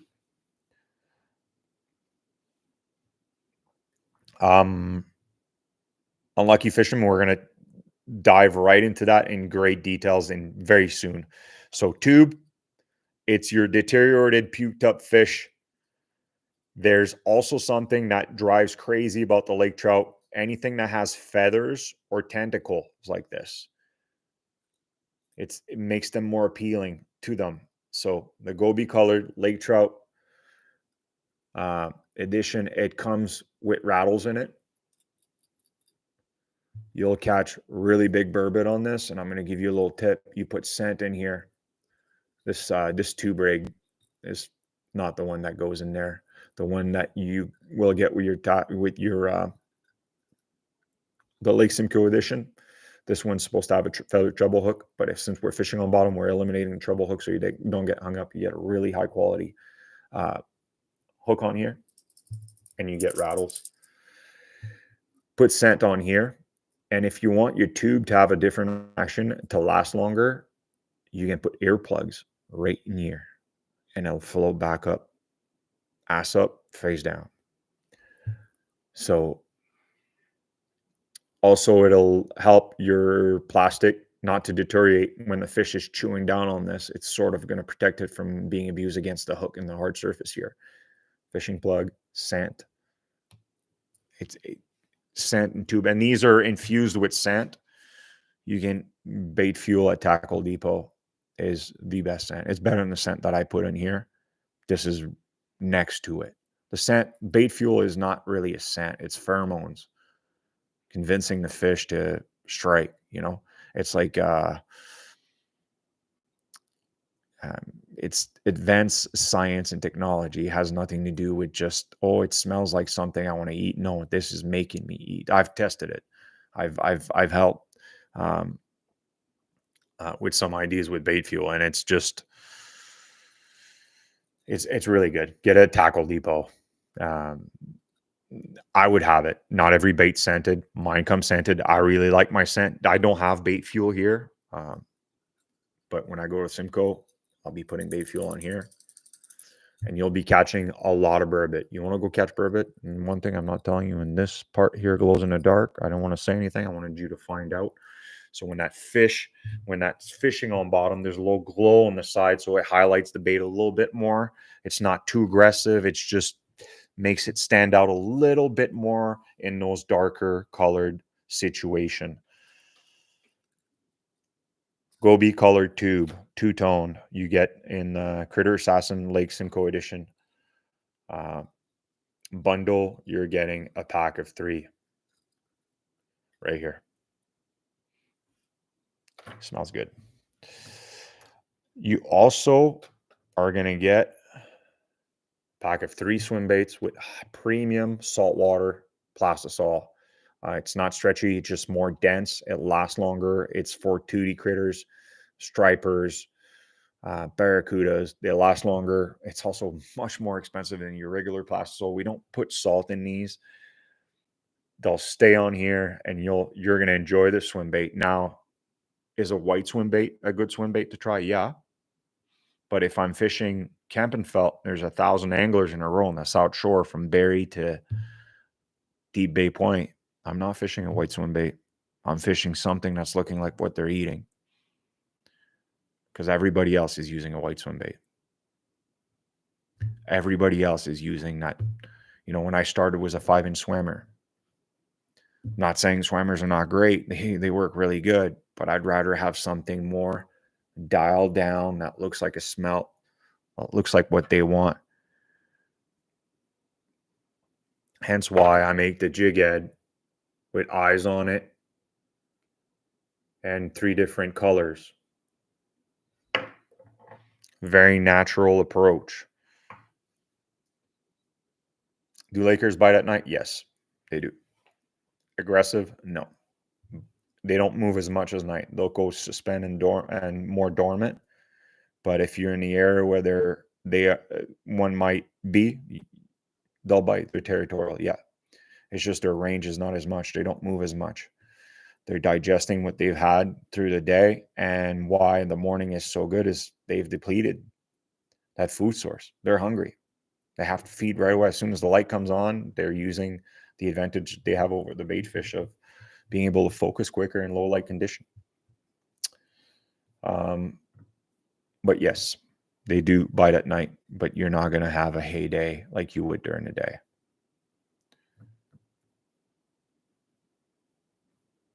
Okay. Next slide. Next. Technology is there. Does it affect the fish as much as it's affecting us? We talked about this. I remember being in my garage, the garage door down, and my transducer on my trolling motor pointing at the garage door, and I was working in the boat, and I got like a weird headache that and I get migraines and headache often, but this one was weird. I was dizzy. I wanted to puke. And I'm like, there's no way it's a fish finder. I can hear it pinging on the garage door. And I turned the fish finder and my headache literally went away. Not instantly, but gradually, fairly quickly. And when you're talking of a ping of 200 hertz, Garmin, this transducer is actually 3 elements. One here, one down, and another one this way. That's pinging at like in the thousands of hertz constantly. The higher the hertz, the longer the frequency is, the more constant the frequency is. This has been proven by bass fishermen. I've proved it with walleye last year with my own eyes, where if I see walleye coming through the water column, I literally remove my transducer and fish. If I don't, the fish more likely going to turn around. Now on aggressive days, they don't care. But on like a high pressure or changing system where it's a cold front coming in, 100% they know. They know. You have a ghost tree here. Well, we call it the ghost tree. You have fish here, but see this here? That's not small bait fish. That's interference called the ghost tree, and it's usually where these 3 elements are meeting each other. That's where you'll get your interference. That's where your signal is your strongest for those fish, and that's where they'll stop. Fishermen will cast, say, at this fish here. It's not really a fish, but say this is a fish here. Bass fishermen on Champlain this year, you would see them. They would cast, they would see the fish, they would rotate their live scope 90 degrees and then cast at the fish and fish the good old ways. Fish are survival of the fittest. They understand that frequency. They're like, oh, something's going on. I better not, active and cautious with this going around. So now I love live scope. They say a lot of social media guys, if you're not into scoping, you're into hoping. A lot of guys that say that weren't on the deal before. I was never hoping to go fishing before in tournaments. There's some guys that weren't catching before live scope, now are catching. There's some guys that were catching before live scope, now are not catching. And there's some guys that are catching before and they're still catching now. I'm part of that era that I was catching before. I caught with live scope. Now I understand more with live scope. I find that live scope has taken the guess out of it, or a bit of the fun out of it. That's why I say I don't fish as much anymore. I can see the size of the fish and I'm not going to pressure that fish. I'm looking for bigger fish. That's me. But if I'm ice fishing, it's fun to see. It's entertaining. Now, the difference between this and 2D sonar is there's a big difference. This is more of a lateral cone. And for you guys that follow me for a while, say this is your transducer of live scope and it's pointing this way. It's not going to affect you here anymore. It's more of a lateral beam like this looking through the water. It's not very thick. But 2D sonar is a cone. And the further you go, the deeper you go, the wider the band is. So your bait might be here and 25 feet away. And if you're in 100 feet of water, 25 feet to the right, you'll see an arc coming through. And you'll be like, oh, there's a fish. The 2D sonar, you don't understand where the fish are, but you don't need to. It's more of your reaction time for a lake trout to recognize that the fish is in the area. He's recognized your bait because he's rising. Move away. Move your bait away. And the more aggression he shows you, the more aggression in your retrieve you have. Lake trout do not like jerky motions. They don't. They want their bait to go steady in a motion. If you grab your rod and the bait's doing this in the water, I'm telling you, in Lake Simcoe, you can catch less fish than the guy that's grabbing his rod lightly and having the bait reel up right away. I've had guys where, hey, can you come in my hut? I got lake trout, they won't bite. And I yo-yo them. I grab the rod. Within seconds, I catch one. They're like, how'd you do it? These little details add up. You know, when a smelt is swimming away or a herring is swimming away, the swim bait's great. You know, a good swim bait with the right design won't have just a tail kicking. It'll make the body rotate like this and have a shine, sort of like a spoon. But sometimes that'll turn the fish away. If you're getting short strike on your swim bait game, go with something that has a lot less action. When you watch a bait fish or whitefish or a prey fish swim away, it's not this. It's very tight. You barely see the tail moving. Those fish that are pressured, they'll notice that. I'd rather catch them on a swim bait than this, but I'd rather catch something than nothing. It's not so much as luck. People are like, I need luck fishing. It's luck if you're fishing and if you've never been there and you just go randomly casting. Yeah, that's luck. But you got all the data, you got all the technology, you got webinars, seminars, you got a lot of people talking about fishing on Lake Simcoe. You're listening here. The luck fades away. If you go out there and you're not catching fish, try to understand why and understand the cause. And that's the beauty of it, man. It's a puzzle. Doesn't mean I'm right. Doesn't mean you're wrong. Doesn't mean you're right. Doesn't mean I'm wrong. But trying to understand this will give you confidence in coming back. And if you succeed coming back with that game plan, there's no better feeling to me as a fisherman.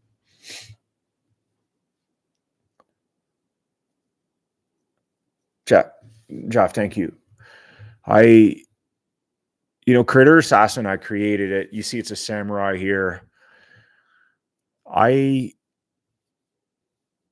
view fishing sort of like a craft martial art where I want to get better. And, physically, I go through ups and downs physically, but I try to be when I fish tournaments or when I'm going fishing or when I'm trying to be in shape to maximize my experience out there standing all day. It's really hard in the waves. And I don't use spot lock. I'm always swimming around with the troll motor, but all these little details, that's me. I'm really in tune. It doesn't matter the fishery you're going to put me on. I'm going to try to break it down different way than somebody's breaking it down. When I started catching lake trout on Lake Simcoe and learning, everybody's just chasing up with a white swim bait, with a spoon, and with a lipless. And people thought I was crazy. Like locals would come fish with me and they thought I was crazy with a white tube. Or they would fish with a small white tube. I'd fish with a 5-6 inch white tube. Big baits. Those fish are big for a reason. A lot of people are afraid to throw big baits simply because when we're going to talk about tackle here and rods and what you should be looking for, big baits will get bit more than small baits sometimes. It's the fish knows that it wants to spend less energy to eat something to survive.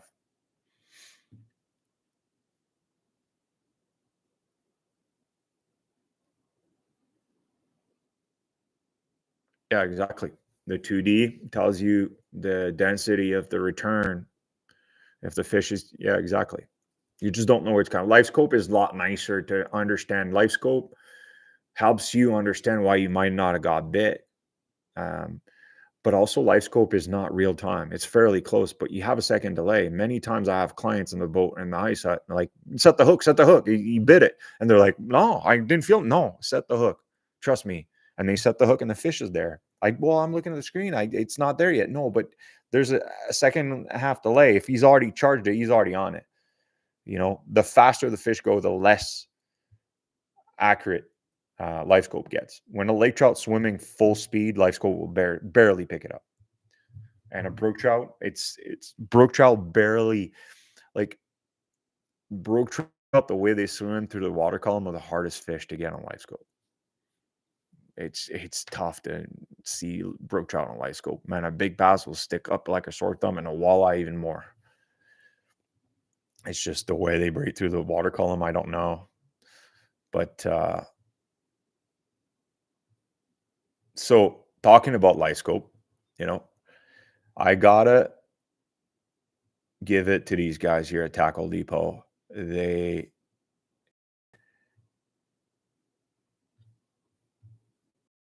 launched a deal out there, and man, I got 4 Garmins, I got 3 live scope boxes, 3 transducer, and I paid full price for my stuff. I wish I got a discount like that. Those deals are pretty cool. So Tackle Depot is a discount right now, and last I talked, they had 95% of their SKUs sold. It might be sold out. I guess they're out of the 10. You only have the 12, and they have a pay plan through RBC now where you can pay financing. I think that's pretty cool, and these guys are knowledgeable about installing it. These units come with a manual. Read the manual. It's a $4,500 piece of equipment. Read the manual. Read the manual. So many men, me included, see the manual, the assembly instruction, and we just, nah, I'm not reading that. And you know what happens? You forgot to put the bolt on correctly, and the door doesn't close because you missed step 2 of step 3, It's the same thing with these things. Read the manual. Don't be stubborn like me. I've installed and rigged these units professionally. They require attention at that price when you're rigging it. These elements will burn out if you don't have the right wiring through your boat or ice fishing, and protect these units. Ice fishing is where you beat your stuff so bad. But this is cool, man. The $1,500 savings plus the tax you're saving on that in terms of not being charged your tax on $1,500. It's pretty cool. And Tackle Depot is to be trusted. Next slide. Fishing rod action. When I started fishing for lake trout, there is one rod company right in McGill, Denver, Colorado, where I used to live.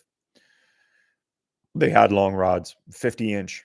And to this day, I think they still make some of the greatest ice fishing rods. They're just hard to come by. Go the longer, the better you can ice fishing.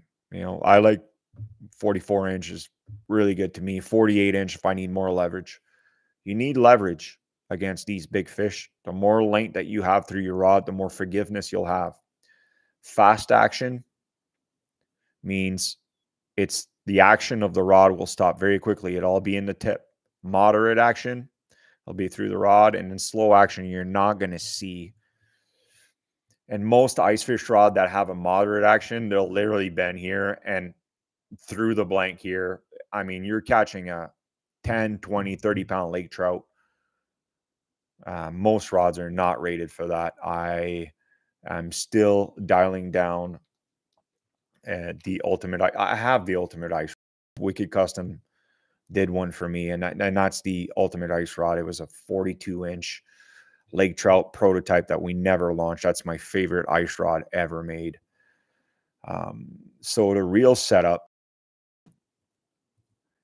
the rod setup's critical, based mostly on the lure and technique that you're going to use it for, than the fish you're after. And that's true. If I'm using 1/8 ounce on a 2.5-inch tracer to catch whitefish on a rod like this, that's very stiff and long, and I catch a lake trout on it, she's going to bend the hook right out. Or she's going to come off. There's no forgiveness. Size matter. The longer equals more leverage and hook set drive and forgiveness. Now, we all know through fishing rod, carbon fiber is better. Graphite carbon fiber is better. But in ice fishing rod, it is not. Fiberglass is better for lake trout and big fish than carbon fiber. through ice fishing for its flexibility under load and the moderate and forgiving action. You don't have much forgiveness on a rod that's stiffer. And the reason why you need carbon fiber or graphite rods on the boat is you're casting away from the boat. There's a bow in your line, and the sensitivity will go through the line, the braid, or the fluorocarbon differently. But the graphite rod will pick it up easier than fiberglass. In this case, you're ice fishing direct contact with your bait. Most ice fishing rods are sensitive. Literally, most fishing rods are sensitive because you're in direct contact to your bait. You're not casting away and your line's not dragging through the water column. Reel setup. I use small reels. I use 1,000 size series reel to catch most of the lake trout. I've caught up to a 2,500 size series reel, and I rarely go above a 25 series spinning reel for anything I do. That's because of braid technology and being able to have smaller diameter line as much as you can. I tend to use smaller reels because they're lighter and they feel more comfortable in my hand. I don't like the weight of a reel over time. I'll look through here. I don't know if you guys can see this here. Yep, that's Tackle Depot again. The Legolas. Look at the handle on this. It's the same handle that they had on another reel. That's a higher end. It's a funny name to say. What's the reel? Now it's gonna bug me. It's a great handle for lake trout. They only have the 2000 series in stock, and 5.2-to-1 is all you need. That reel is unreal. Daiwa has stepped up their game a while back, and they've become a staple.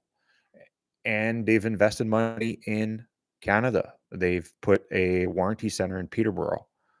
I mean, that means if you have issues with this reel, they're going to support you, and that means a lot to me. Tackle Depot and Daiwa don't pay me anything.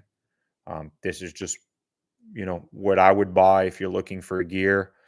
2000 size series reel to maybe 25. 2000 I find is perfect for lake trout. It's not too big. Great reel, great drag system, and 5.2-to-1, you're perfect. It's most of the stuff that I run now is Daiwa. I have Quantum, Shimano, other reels that I prefer too as well. I don't oil them, and I can guarantee you I put more time on this reel than most people will do in their lifetime through tournament fishing, ice fishing. I mean, they don't let me down. I've had some failures on sometimes. Bring it back to 8-mins, fixes it, boom, good to go. The only thing I can tell you is cold weather, the oil in certain reels won't allow for the brakes to engage. So oiling your reels is key. When you're done for the season, let's say this is your spinning pole for the summer. Before you put it away, this is what you want to do. Loosen it till the drag is very loose, so you don't put pressure on the drag system, and the disc here is usually a carbon fiber disc that's sort of acting as the brake system. You don't want to put an indentation in here. Just loosen it up. When you go in cold weather, the drag system and the lower end quality reels in all brands will usually engage later. Take that into consideration. If the reel is cold and the oil is cold and reel, and you go and set the hook and your drag was loose, and you're a guy that likes to fish with a loosey-goosey drag, that's not me, aka Aaron Vela. He loves the loosey-goosey drag. I am the opposite. I want to drive the hook. He's caught numerous big fish. He's big fish Aaron for a reason, but he prefer a looser drag. I like a tighter drag, and then I loosen the drag. Keep that in consideration when you go on ice fishing.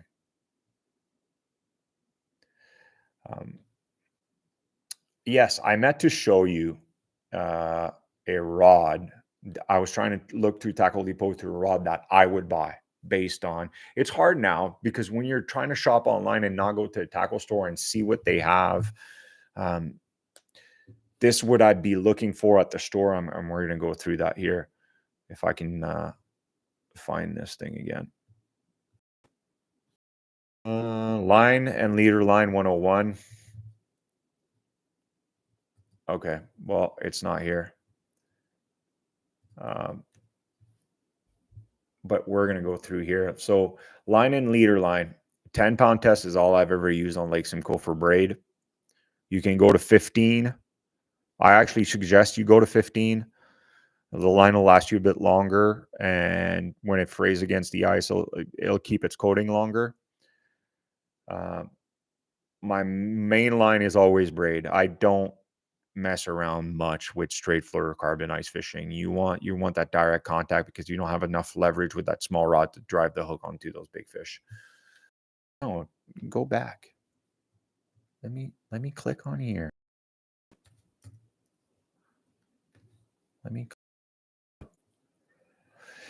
Honestly, I am not biased when it comes to braided line. I've tried them all. I even have this one on some reels. Spider wire is one of my favorite. Actually, the camel one, hard to beat, man, for the price. And I really enjoy the spider wire. I have some of this one. It's my least favorite one. J braid's great. The X9 great. Seeger Smackdown braid I have not tried. Suffix is great. Regular Suffix. The ice braid, basically there's less air pockets into the braid, so it's going to have less water retention. You're fishing in a hut. You don't need to go to ice braid, but you can if you want. Some guys swear by it. I am, a Daiwa J braid. It's a bit more affordable, I find. The spider wire when it comes to braid for ice fishing. I have this Sunline Plasma here. It's a great line. It's not necessary to go ice fishing. And this line's a bit more fragile, but you'll cast much further with it. So if you're fishing tournament, lines like this in certain applications is key. Let's go look for that rod. How about that? Let's go look for that rod. Ice rod. So I looked through their website and I was looking for a rod with a decent length and decent eyes. And ice fishing rod. It seems like they have custom combos, but they don't have pictures, so I'm not too sure. You might have to go there or call. Ben can probably tell you what rod he likes to use for lake trout when he goes out there. Where is it? I had it. It's a red rod. I've not tried the Widowmaker and the 13 fishing one, so I can't give you reviews, but I've seen that one was 28-inch. See, this one's a 30-inch rod, medium heavy. Good if you have a small hut. They all seem to make decent ice rod, these companies now. There you go. That's the one I was looking at. $79. You get medium and medium heavy, and it's 40-inch. I like this right here. Here's the action of the rod. That's pretty cool. That's what I like into a lake trout rod. I want the bend to come all the way through here. This can take runs. It can take aggressive runs. If my drag is a bit less smooth because it's cold or it's the braid is freeze together, that's the kind of rod in action you want to look for. And I looked at the guide on it. They're pretty wide. I like that, wide guides on my ice rods. And durable fiberglass blank, stainless steel guides, custom evolved reel seat. It has a reel seat. I'm sold. I'd love to try this rod. I haven't tried it, but if I'm looking for rods to try, and I have a lot of them, I haven't tried this one. I'd love to try this one. 40-inch. I'd love to see a 42, my guys. 13 fishing infrared, 42-inch, medium heavy. Just give me an inch further this way and an inch further this way. That's all I want. But that's the one I would recommend on their website that I looked through. That'll handle Simcoe Laker no problem. I'd like to use it here too.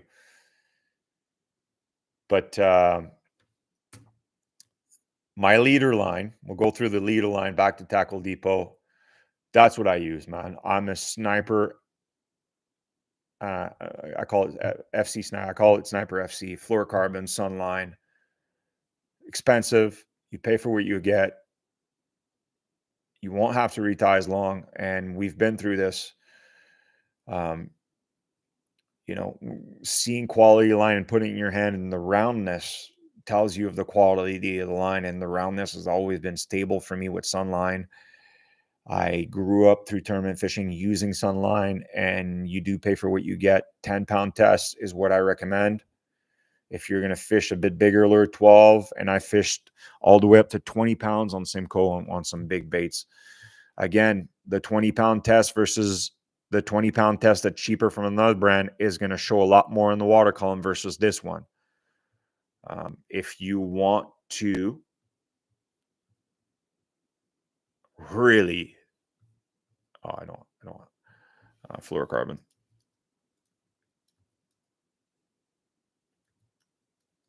Am I typing this wrong all the time? Fluorocarbon. Okay. I heard Gamma's really great. Actually, my buddy Adam Valley swears by it. But here's another one. They only have 16-pound, 200 yards, so you're getting more on this one. Oh, here we go.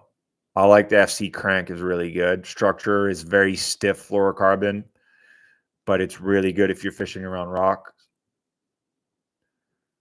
Let's see if they have it.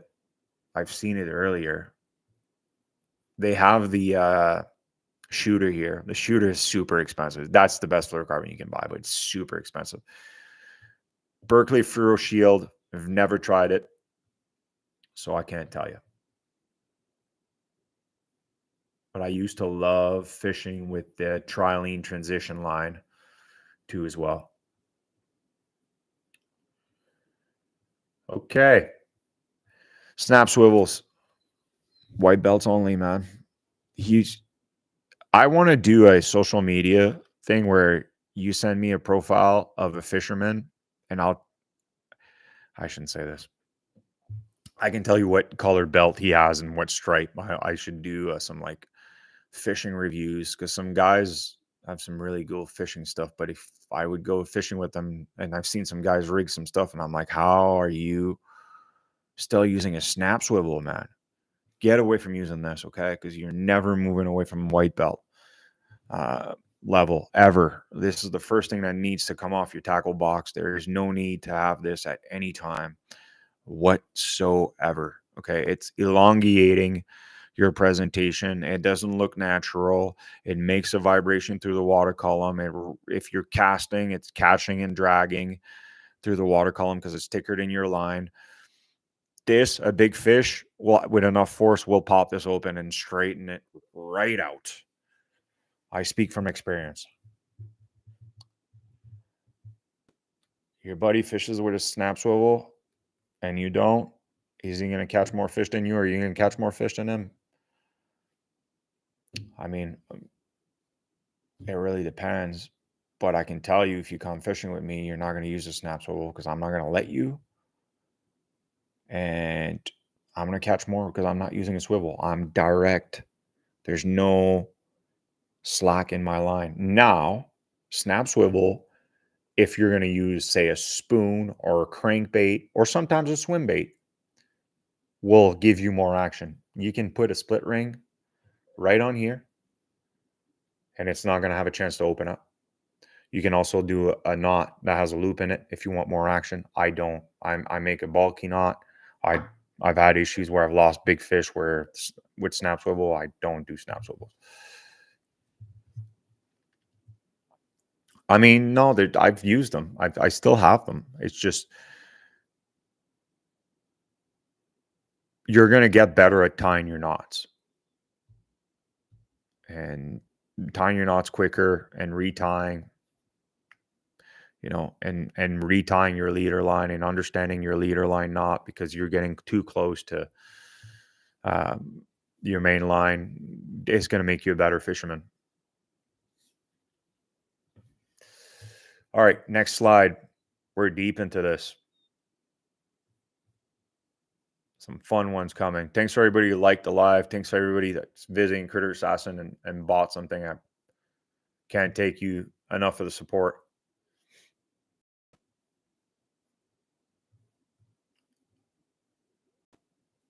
Am I silly here? I mean, I'm doing this on a Mac and I don't use my Mac enough. That's my problem. Okay. Tackle rigging techniques and TRT. I mean, it's not your Joe Rogan booster shot, but you guys don't gotta this. Tackle rigging and technique.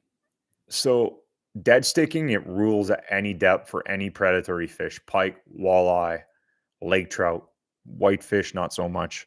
But anything that's a major predator that's feeding aggressively, dead sticking is how I've caught a lot of my fish. And not by not moving it, but just I'm not yo-yoing it back and forth.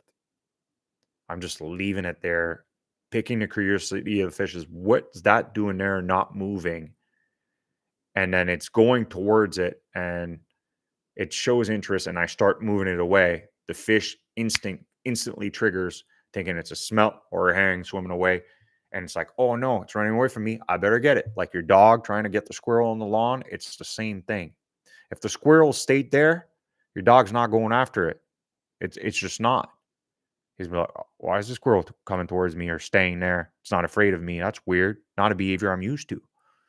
That predatory instinct has to be there. Now, if you're jigging back and forth and the fish is 10 feet away and it hasn't bit, he's not going to bite. If he's seen your bait and recognizes it. So moving your bait at the right time, if you're going to dead stick it through the water column, whether you're deep or shallow, should be mid water column. If you're in 30 feet of water, 15 feet. If you're in 100 feet of water, 50 feet or higher. The higher that fish will commit to come see your bait, the more dedicated they'll be to bite it. Dead sticking is key. Am I jigging it sometimes? Yeah, once in a while. But I'd rather the fish sees this bait suspended like it would than just going up and down like something that's not really doing that in the water column. I really want to trigger its instinct of predatory behavior instead of going up and down.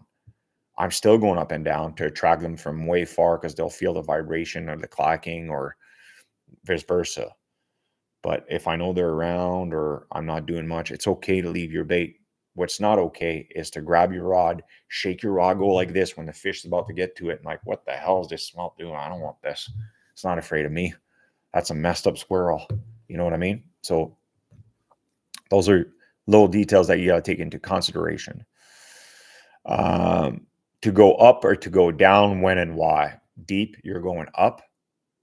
And to go down when you're going shallow. So, you know, if I'm fishing, say, a tube like this, and it's probably what I would dead stick in through the water column, and it's just going to rotate like this, and I see a mark coming through, I'm going straight to the bottom. I'm not going up. A goby, a puked up bait fish won't go down. I'm fleeing down. That fish that's got a predatory behavior around shallow is mostly feeding down. That's his habit. It's like me, my pantry here, I open it with the right hand and I know where the chips are, right? When I want the chips and I know where to look for the pasta, or that's the same thing. A deep fish will be feeding up and a shallow fish will be feeding down. So if I'm shallow, I'm going down. There's more of a chance that I can convince that fish to bite on bottom than I can convince them to bite on top of the ice. And well, I've had them bite on top of the ice, right? But I've had way more success biting in on bottom.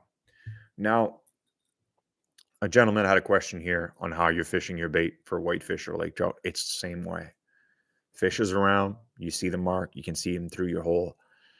You don't want that bait to do this. You don't want that bait to do this on bottom. That's a mistake that everybody does. Guilty, I've done it too. You just want that bait to do this. Flicker. Going side to side. It's dead. It's acting up. It's shivering. Not doing this. I'm little tap. That's why I want more of a fiberglass rod and I want more of a moderate action. Is I find my rod is too stiff. When I'm jigging up, I'm moving the bait. But if my rod has enough load and you get to know your technique and you grab your rod like this, I never hold my rod tight. I got my rod in my hand and I almost balance it with my bait on bottom. Right here. And this is the technique, the Meigs technique, the bottom technique with a lipless, the bottom technique with this right here, the bottom technique with everything else. The way they were catching it on Williams half and half on bottom. I'm sorry. It's not the right setup to show, eh? On bottom, and I'm just doing this at best, minimal. When the fishes acknowledge my bait, that's all I'm doing. I'm on bottom, and if the fish going away, I raise it up and I bring it back down. That's all it is. And sometimes if I bring it up and he shows interest going up, I'm going up. But most of the time, not all the time, he's going to go down. If he's fairly aggressive, oh, it's going away from me. Now you have more room anyway, since you're at the bottom to go all the way to the top. But if I'm fishing with a bait like this or with a tube, I'm coming up slow but steady. I'm not shaking on the way up. I'm not doing the bait. No bait's doing this in the water. All right, I'm going up slowly and I'm moving away. Rigging your bait. See how it's like twirling right now? In the water column, you have water density and it's not going to twirl as much. It's going to twirl much slower. Rigging your tube, rigging your swim baits, rigging your tracer shad like this. You don't want your bait to twirl down going on the bottom. An aggressive lake trout is going to eat that, yes. A pressure lake trout from Lake Simcoe is more likely going to shun it. The way you're rigging your swim bait is critical. This is straight, as you can see. If I'm not straight and I'm curved, my bait is not going to go down straight and it's not going to be aerodynamic like as it should, and it's going to go twirl down there. When I'm coming up, I want my swim bait to go straight. I don't want it to twirl. Going down, it's okay. It can happen with the paddle tail since there's no tension on the line. It's okay, but coming up, when she needs to shine properly, I want my bait to come up straight. With a tube, it's a bit different. With a tube, you want to go slow and you want the tube to be doing this through the water column very slowly. You don't want the tube to be coming up and twirling. It's okay for the tube to come up like this, and that's how I fished them more than the guys that rigged them. For the further you rig your tube head to the middle here, the more swing you're going to have. I fish with light scope. I don't like to swing. So I'm okay with coming up here. I have a tube box pro kit that with everything that you need with different colors. We got yellow. I got it right here. We got the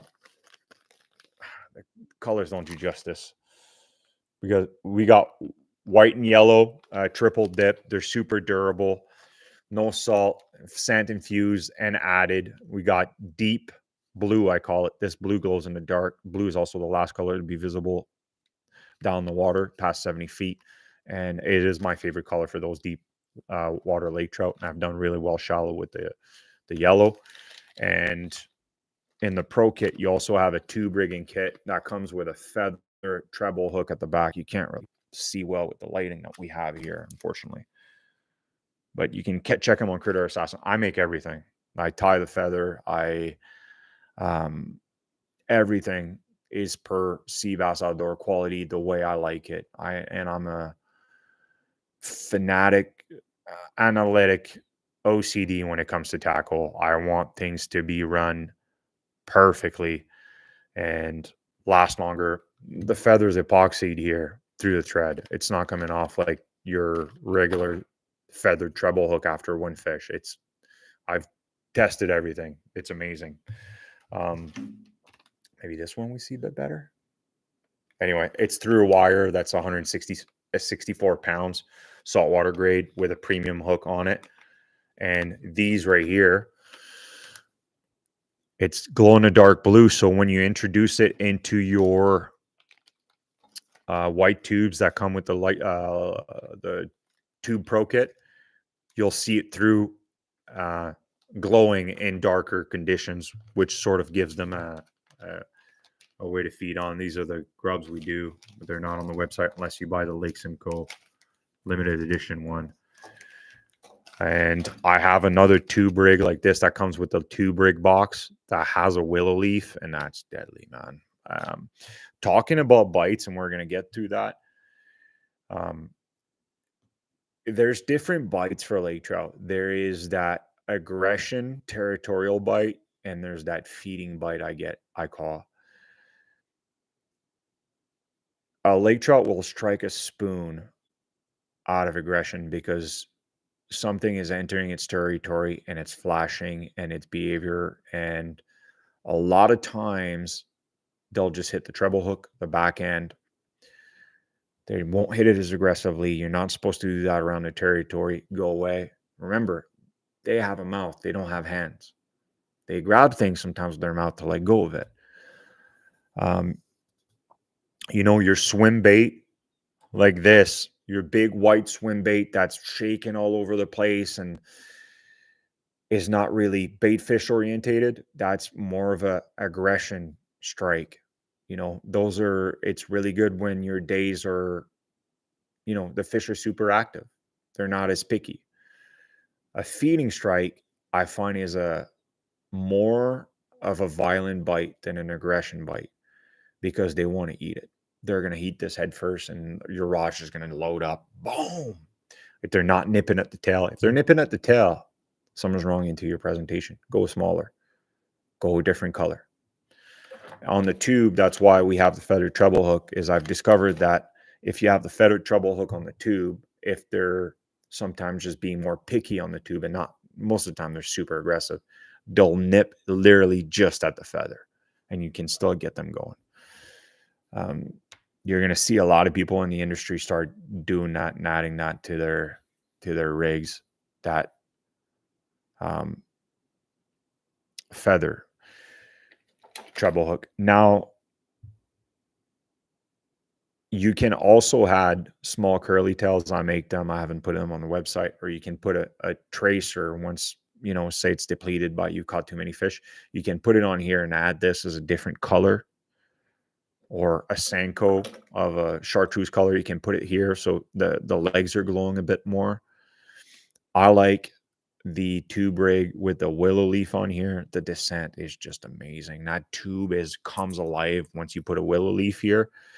I have them. These are the willow leaf that we put on. Actually, my microphone's hooked up to my machine that I make these. And I literally, as you guys order them, like I've had a few orders, I make the order for you. Literally. As they come, I make them. It's not... it's these items that you're getting from me. It's like the information you're getting from me. You're not getting anywhere else. A lot of this information that is dialed down, a lot of guys won't talk about because they don't know about it. They just regurgitate the stuff that they heard somewhere else. And I've done that. Guilty. This is the premium leaf that we put on.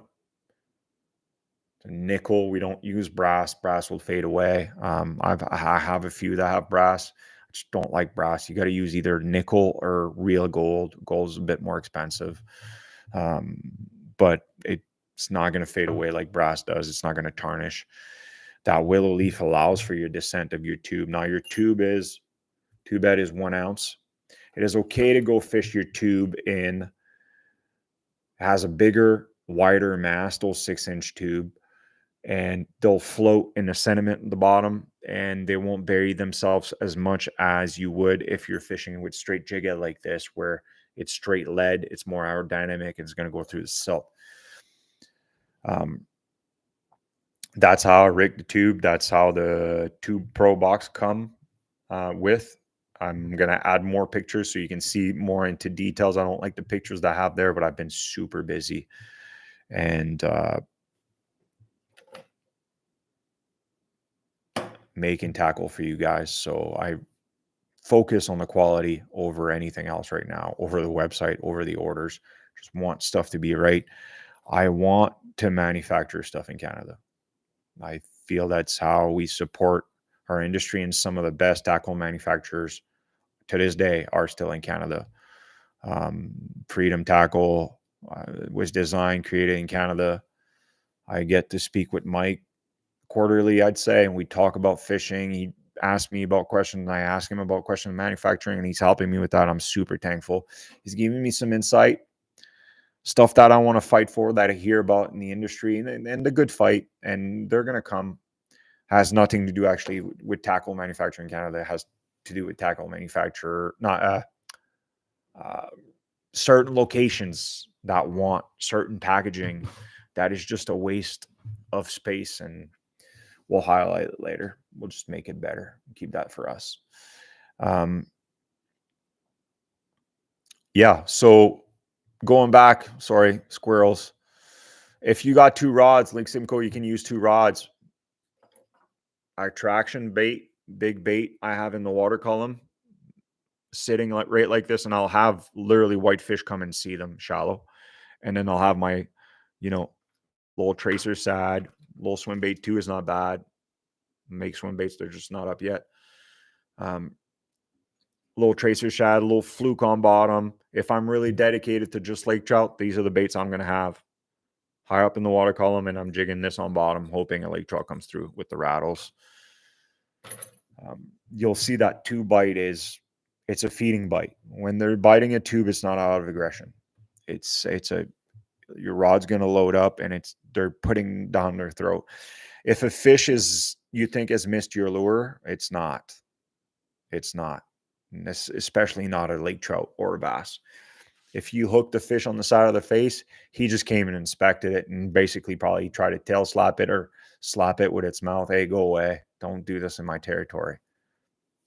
These are the key points you got to pay attention when you're fishing a lot. I find a lot of guys like, oh, they're short striking and they're not really committing. Well, they just want that bait that's not doing the right action to be away. They want to feed. They don't want to waste energy. It's not the right presentation. We've covered the bottom technique on detail. Don't shake it too much. Shake it until they acknowledge you. And, technology is great, but drill a hole in between your legs and leave the phone in your pocket. Don't be on your phone, and look down the hole in between your legs in 25 feet of water, and you're going to learn more than you do with LifeScope. You're going to understand everything that's going on with your 2D sonar or your LifeScope and the delay, and you're going to look down this aquarium. You're fishing Lake Simcoe, man. It's an aquarium in the winter. Look down the hole and learn, and lose your phone. Guilty. We've all done it, but it's fun looking down. You're going to have neck problems, but looking at the graph too, it's there. Use it. Learn as to the behavior of the fish. Oh, he came and see my bait and stick around. Or this fish just swam through and, something's going on. His behavior wasn't right. Be ready. There's a lake trout coming through, or there's a predatory fish around.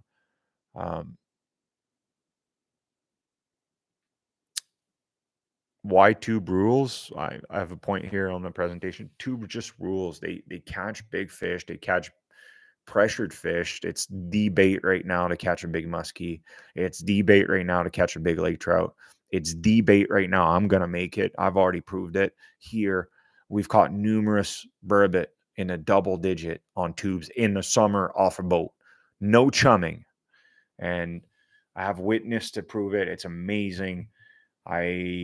This year, I'm not going to spend as much time if I get to ice fish up here this winter.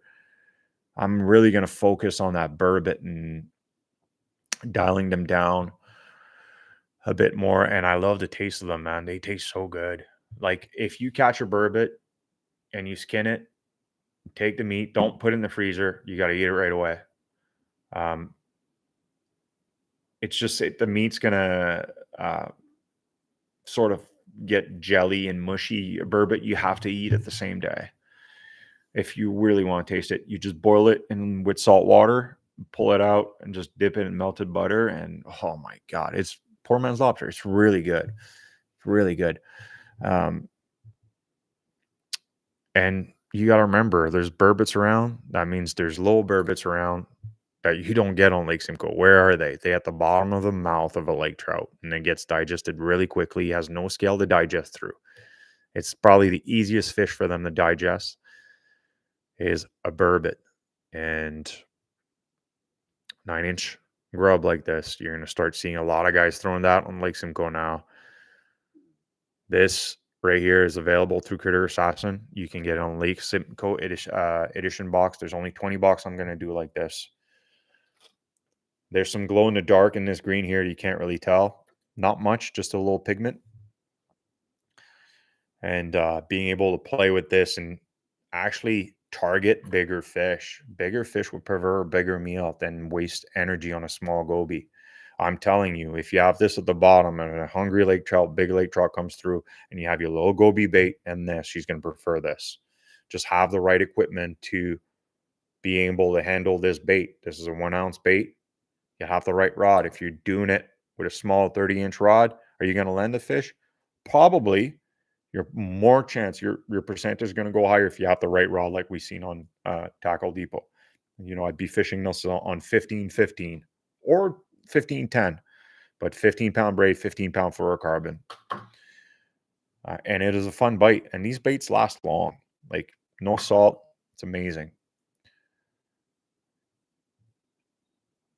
We've talked through this, and I'm going to revisit it very quickly. We're on the tail end of this presentation here. Share my screen. There we go. We've talked about, and I'm going to revisit it. Your shoal, your current is headed north through Lake Simcoe. It's a very slow current. Whatever shoal you're picking, most of the active fish are going to be head up first in the current. Your very active fish, but very few are going to be shallow, not for long. This is where they're feeding. And the chill ones, after the feeding session, these fish are going to move back here or go to the next shoal at the back end and chill here. Now, does this mean these fish are not going to eat?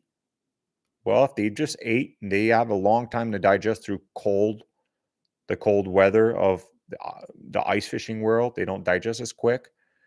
They're not going to be as aggressive as these fish. These fish that are up here are feeding on, I don't know if you guys can see what no.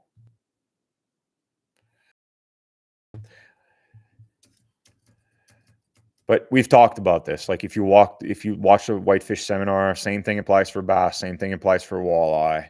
Anything that's hanging out in schools, your aggressive fish, feeding fish are going to be in the forefront of the current. Your most adept to feeding will be on top. There's less because he's taking a risk being that shallow, and he knows that. So that's why he has to be aggressive and efficient. And these are going to be your tougher fish to get down here, but there'll be more down here with the current. And with the moon phases, go back and look at the other webinars if you want to learn more about the moon phases. It's an in-depth things, but these little details like the snap swivel, having the fluorocarbon line, having the right rod, having the right lures and the right techniques are going to up your game for fishing on Lake Simcoe. A lot of guys that probably don't like me are watching this seminar right now and learning. And to me, it brings a smile to my face. Recognizing their behavior and help dial down your rigging and techniques. Recognize the behavior of the fish, how he came to your bait. Did he leave right away? Then change to a more natural approach to what you're using or a different technique. Aggression, spoon, swim baits, lipless, feeding, your natural colors, your finesse approach, tube, your dialed swim bait action. Not every swim bait is just the way they swim through the watercolor. Fish chasing, but not hitting. It's feeding if it's willing to waste energy, not just on the way you're presenting it. So again, check this out.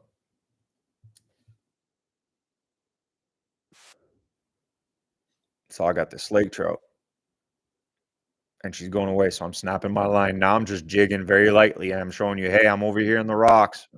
It's going down. So when it's going down, committing on it, the lighter my taps are, the more connected I want to be to the bottom. He's going away. Okay, I'm going to start snapping my line again. Come back. I'm over here. I'm trying to go up. Boom. You want it to go up.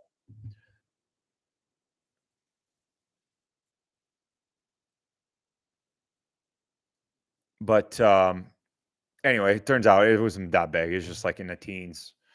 To me, a big lake trout's 30-pound plus. That fish was just, average size, what you see on Lake Simcoe. Moon phase in depth, we talked about this. Lake Simcoe, their shoals and everything. The sun and the moon rises from the east and they go to bed the west. With the summer solstice, it's more north, so you'll have more current through the north, and in the winter, it's more south. Read this. As much as I want to explain it to you guys, you got to put time in understanding, okay, you got your moon rising, depending what moon phase you're through right now. You can go on fishingreminder.com and I'll tell you what time it rises. It might be at noon, it might be at 7 o'clock, it might be at night. When it's rising, that moon and the sun, if they're rising together, will pull the water mass of Lake Simcoe towards the east. That tells you that all these shoals on the west side of them will have more current than on the east side of them. That tells you that Oral Reef right here will be on fire because it's got water mass around it and it's going to have the most current coming around it. So is White Shoals. Those are the things you got to take into consideration. Neap tides, first quarter moon, and third quarter moons. The sun will rise and the moon will be at first quarter. It almost cancels the tide. The sun will rise. It'll pull water from the east, and the moon will be at first quarter moon. It's pulling the water up. The tides are different. Things you got to take into consideration. Lake Simcoe is not even on the map. It's only on these Great Lakes. We have, and also take this into consideration into the Great Lakes. If you're fishing, Lake Ontario, you have 800 feet versus 137 feet for Lake Simcoe. It would be like, this is Lake Simcoe right here, I would say, in terms of like the depth. But it's still, the moon has an effect on the mass of the body of water. It'll have a bigger effect on Lake Ontario, not so much on Lake Michigan Great and Lake Superior. It's humongous. So you have inland water tides. They don't talk about it because they don't know about it, but it is a fact. I can promise you that. This is it for us on this episode. You guys, I can't thank you guys enough for visiting Critter Assassin and spending your hard-earned money with me. I put my heart and soul through this. There's some ice fishing videos coming out, and I can't thank you guys enough. Anthony, man, you being a subscriber to this channel as a membership, and I have one walleye video up that you can see is, man, I can't thank you enough, man. I can't wait for you to get your tackle and let people know what you think of it. John Walker sent me a message thanking me. The quality of the baits were amazing. He got through Tackle Depot, and thank you, man. It means a lot. You're a guy that spends a lot of time out there and does really well with ice fishing from what I can see on your Instagram and stuff. It means a lot to me, man. From peer to peer and angler to angler that spends a lot of time out there, and hearing that you like the tackle that I make, I like that. I like manufacturing stuff and doing it right and proving the manufacturing in China that they don't know shite about fishing. A lot of these companies all design over there, and it's designed to catch you, not the fish. I don't want to catch you. I want to help you improve your game into the fishing industry and understand and save you time with my time that I put out there. And the way you can thank me from these seminars and all that stuff is, those lake trout kits. Somebody that's into the fishing, your girlfriend or your girlfriend, and you want to give something unique to your boyfriend. You have a fisherman in the family, give him something unique instead of, maybe your gift card that you would give him. Christmas is coming. I'm making sure that these orders are delivered before Christmas using UPS, costing me a little bit more money, but it's a faster service. I ship once a week. These are limited edition. If I sell what I have on the website, I can't make them fast enough. It's there's a process to making quality tackle. Right now, my process is to eliminate some of the packaging, and I'm trying to avoid dealing with overseas in China. So there's delays in that. I'm gonna have to use, unfortunately, China when it comes to the packaging, but I want the packaging to be right. And right now, that's what you're getting. It's not as nice as what you would get your standard big corp manufacturer. But I can tell you one thing: the quality of the tackle, the components I use is way better than what you can get out there. And the material that we use, that's a bait that you haven't seen yet, unless you follow me on social media. But this bait is going to make some money for a lot of people when come tournament fishing. We don't have these swim baits out yet. If Tackle Depot has a few left, doesn't do justice. The finish on this bait, the eyes on this bait, the durability of this bait, the shininess on this bait. Go check him out at Tackle Depot if you're in town towards, the Quinny area. You want information on Quinny area? Call the guys at Tackle Depot, man. These guys are into fishing. They're passionate about it. I can see it. I could talk to them. It's pretty cool. They spend time on Quinny. You need some information about Lake Simcoe. There's guides all the way through around Lake Simcoe. Watch the forums. Don't do anything silly. And man, enjoy Lake Simcoe. Respect it. Catch and release is what I'd recommend. Catching your limit and bringing it home. There's nothing wrong with that, but abusing the fisheries that we have, you're only hurting the next generation down the line. Is probably your kids. I don't want to be like my grandfather or other elders. All the fishing back in the day was so good. Yeah, I want to help you guys become better anglers and potentially make our fisheries better. I just wish that the Ministry of Natural Resources was not so stuck up into listening. Some guys that went to school their whole life, yet only spends 2 years in the field and 2 weeks in the field and 50 weeks behind a computer typing a report about the study that they've done for 2 weeks, but they really haven't done a full study. And that's not against they do with the money that they have, and I get that. But there's more resources, and a lot of stuff that I see being shared out there is so wrong. It's so wrong about the way they spawn, the cause and effect of things, not being able to help walleye population on Quinny.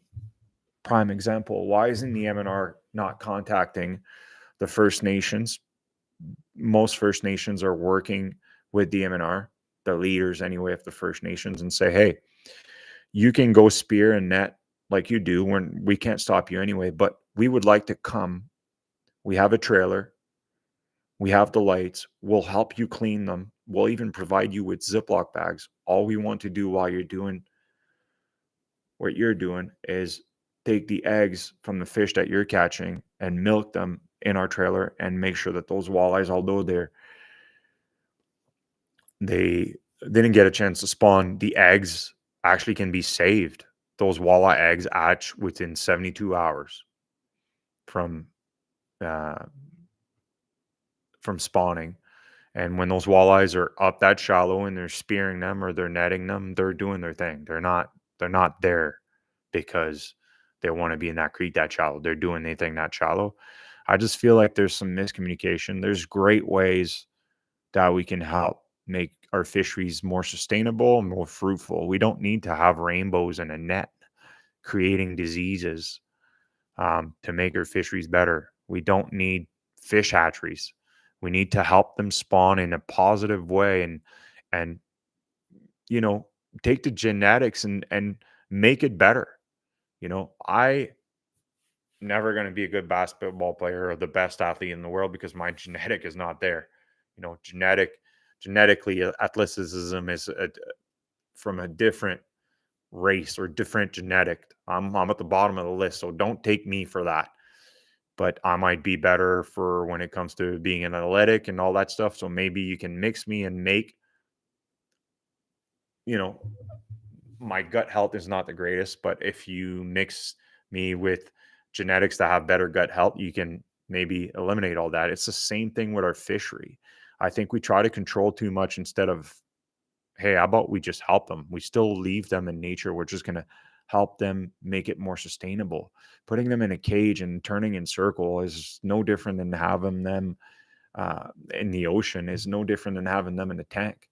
Um, we have water. We have the most fresh water mass in pretty much the world. Like we are Canada, just like we are hockey, we are fishing. I'm not going to the US to go fish. People come to the US, they come to fish here. We are fishing, and we, you know, we should represent it into being more fruitful and learning about those genetics. I see those guys in Texas, just what they do with those fisheries and those bass and the Sherlunker program. Why don't we have that here? It's a part of it is us. It's the community not getting together and working